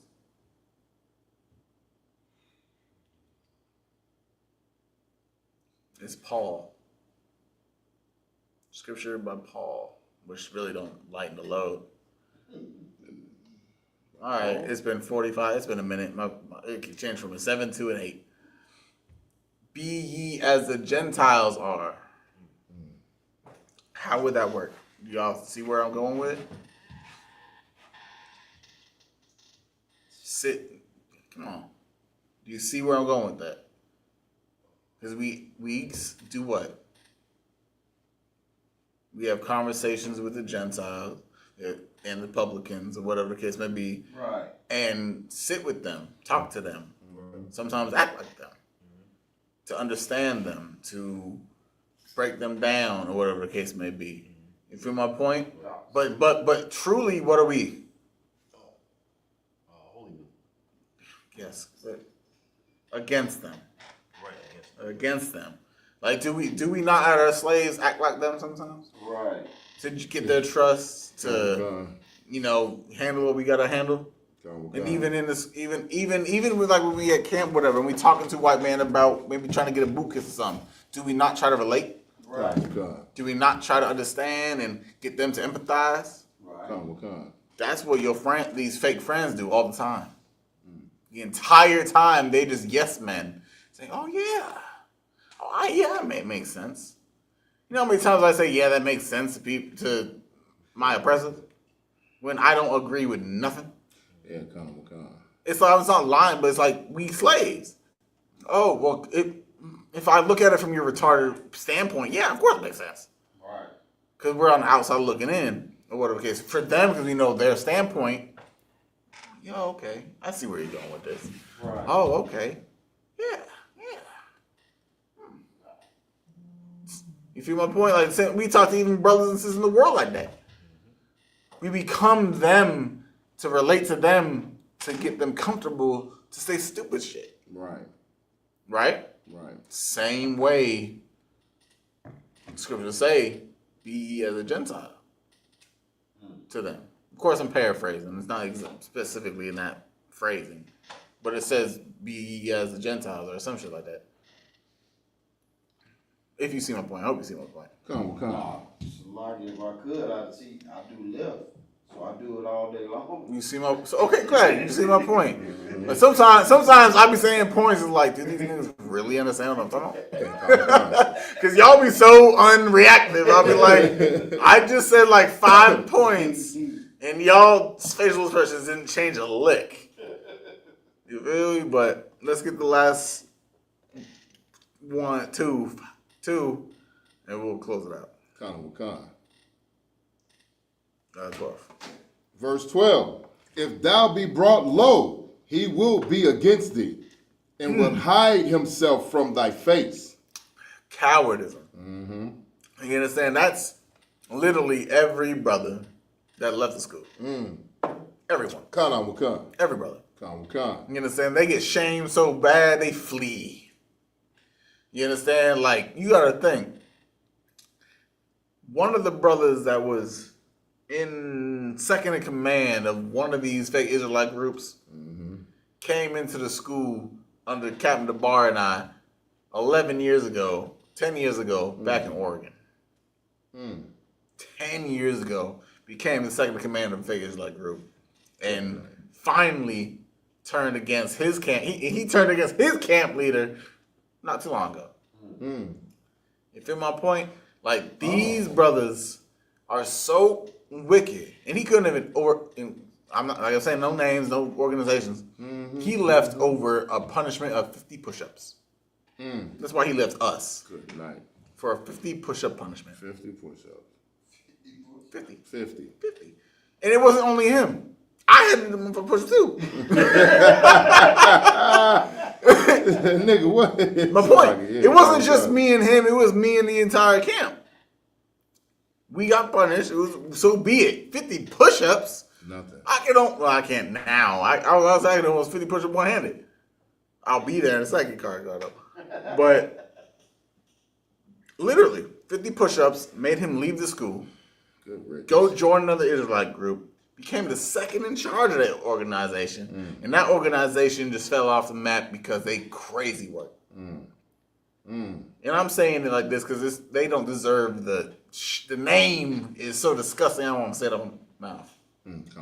Feel my point? Last verse, please. Verse 13. Separate thyself from thine enemies. You understand? Take a reality check and look about the people around you. Like, this is not for this is literally for anyone on earth. Like, this could be a class for people in the heathens, Israelites, moon people. It don't matter. It could be a class for everybody because this is something that anyone should really have the common sense to realize. Like, there are people around you that are just not about that life. They don't give a damn about what you got going on. They don't care about your trials, tribulations, the scenarios you living in, child, family, cancer. It doesn't matter. They don't care. They here because you bring them some type of benefit to their life.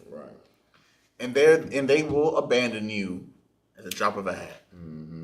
You understand? So you gotta test them. I mean, like, test them. Like, you gotta send him a text saying, bro, I just got a car accident. Come pick me up. They show up. Obviously in the car accident. But they show up. They might be a good friend. They might be. One good deed does not make one good friend. Right. 100 good deeds might make a good friend. Enough OC spray into the eyeballs makes a great friend. Maybe. As long as he jumps over wood and fights other brothers and loses a tooth and, got canines sicked on his elbows.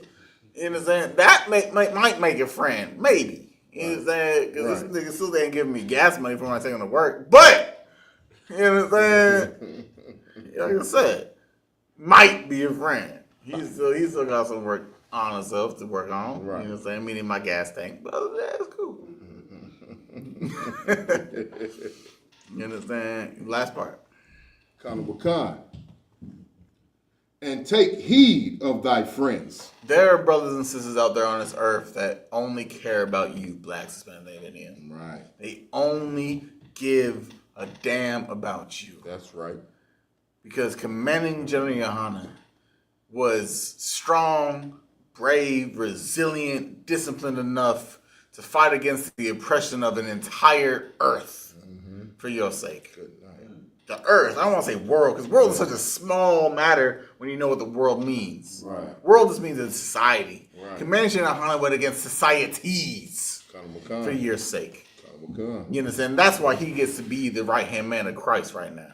That's right. You understand? And not only that, he's going to be here in the Chicago 9909 Westchester Roosevelt Road location on Sunday morning from 11 a.m. to 1 p.m. at the Round Table of Truth podcast exclusive episode. That's right. We will have food in the building. Come eat some good food. Come make sure to learn from the greatest that ever walked the earth besides Christ himself. You understand? To hold it down for 1 West 125th Street. And those are the friends to suffer. The friends that suffer for you so you don't have to suffer are the greatest friends. Right. The ones that pay your bills and you can't pay your bills. The brothers that help you get to the hospital when you can't make it to the hospital. That's right. The brothers that put your arm around their shoulder and walk you to get some help. You understand? The brothers that put their money up to get you some food. The brothers that go stand on the street corners every Saturday. Lord allow the weather good, because sometimes the weather be atrocious. Go out there, sometimes even the atrocious. Now many camps we sit out in rain and hail. Just to speak the word of the Lord. And you might not even be in front of the camp, but we speaking to you. You might not be there physically, but we're speaking to you spiritually. That's right. You understand? The UPK is never going to be bested by no one on this earth. That's right. Ever. And that's going to be a forever statement.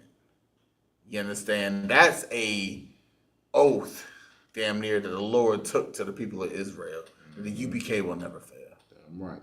You understand? And an oath like that, we will never dishonor. That's right.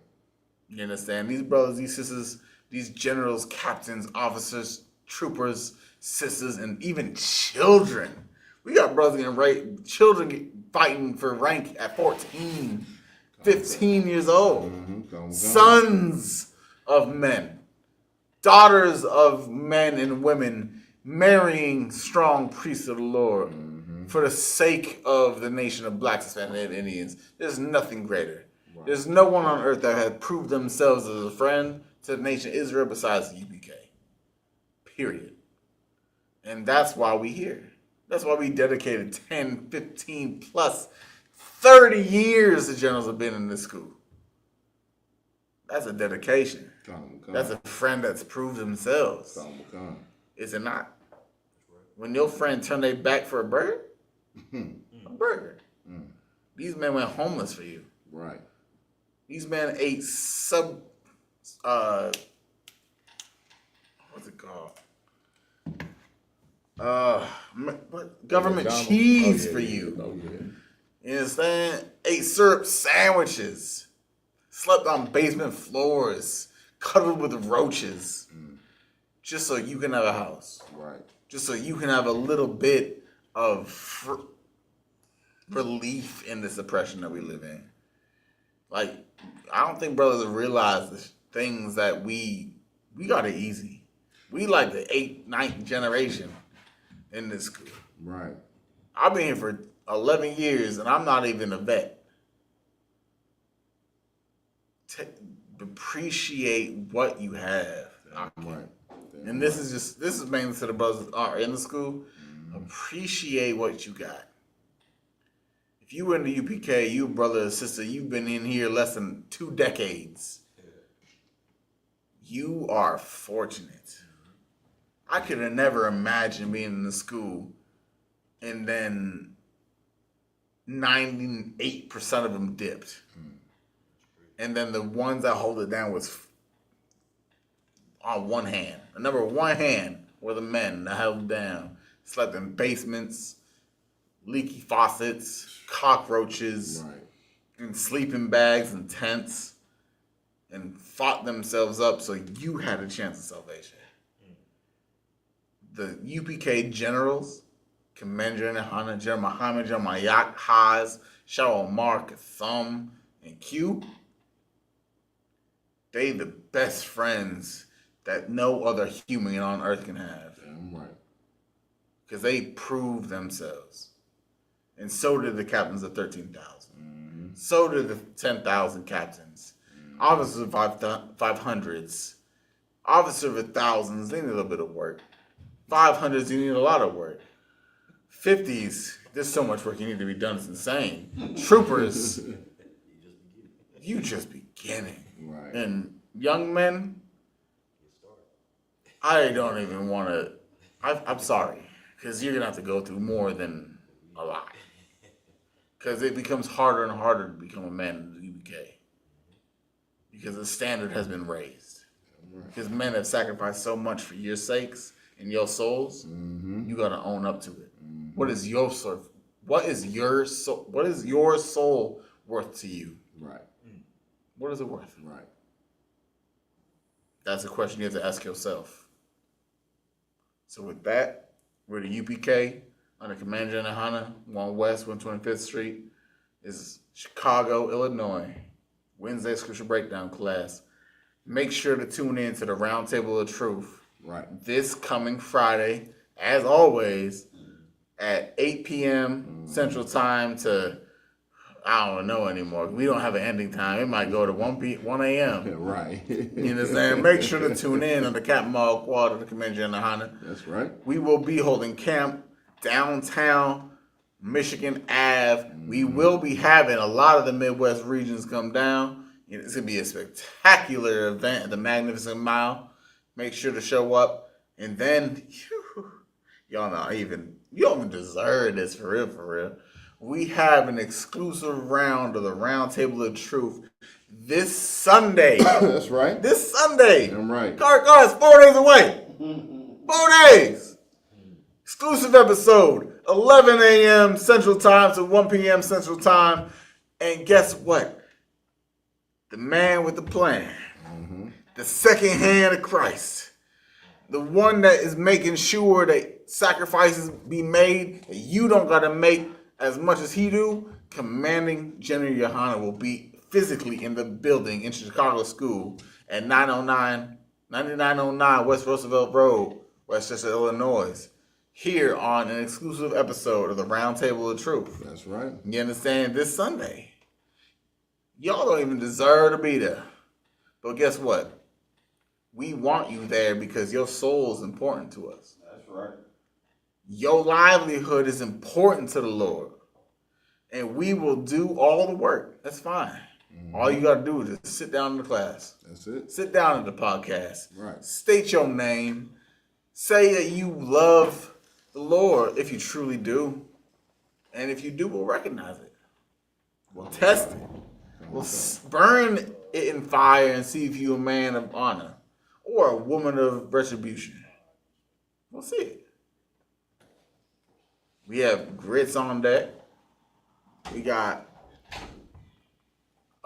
Turkey sausages on deck, eggs, pancakes. We got a lot of food. If you want to eat good. And guess what? It's only for you blacks, Hispanics, Native Indians. That's right. The ones that are set above all of the races on this earth. You at the top, Israel. Your conduct might be at the bottom, but your bloodline is at the top. So you got to bring that conduct and make it match someone that's worthy to be at the top. You understand? That's the whole point. Okay. Match what your fathers gave you. They gave you the kingdom. The Lord gave you the kingdom on earth. Okay. All you got to do is follow these laws, statutes, commandments. Make sure to tune into class. Round Table of Truth. So with that, that's my time, Israel.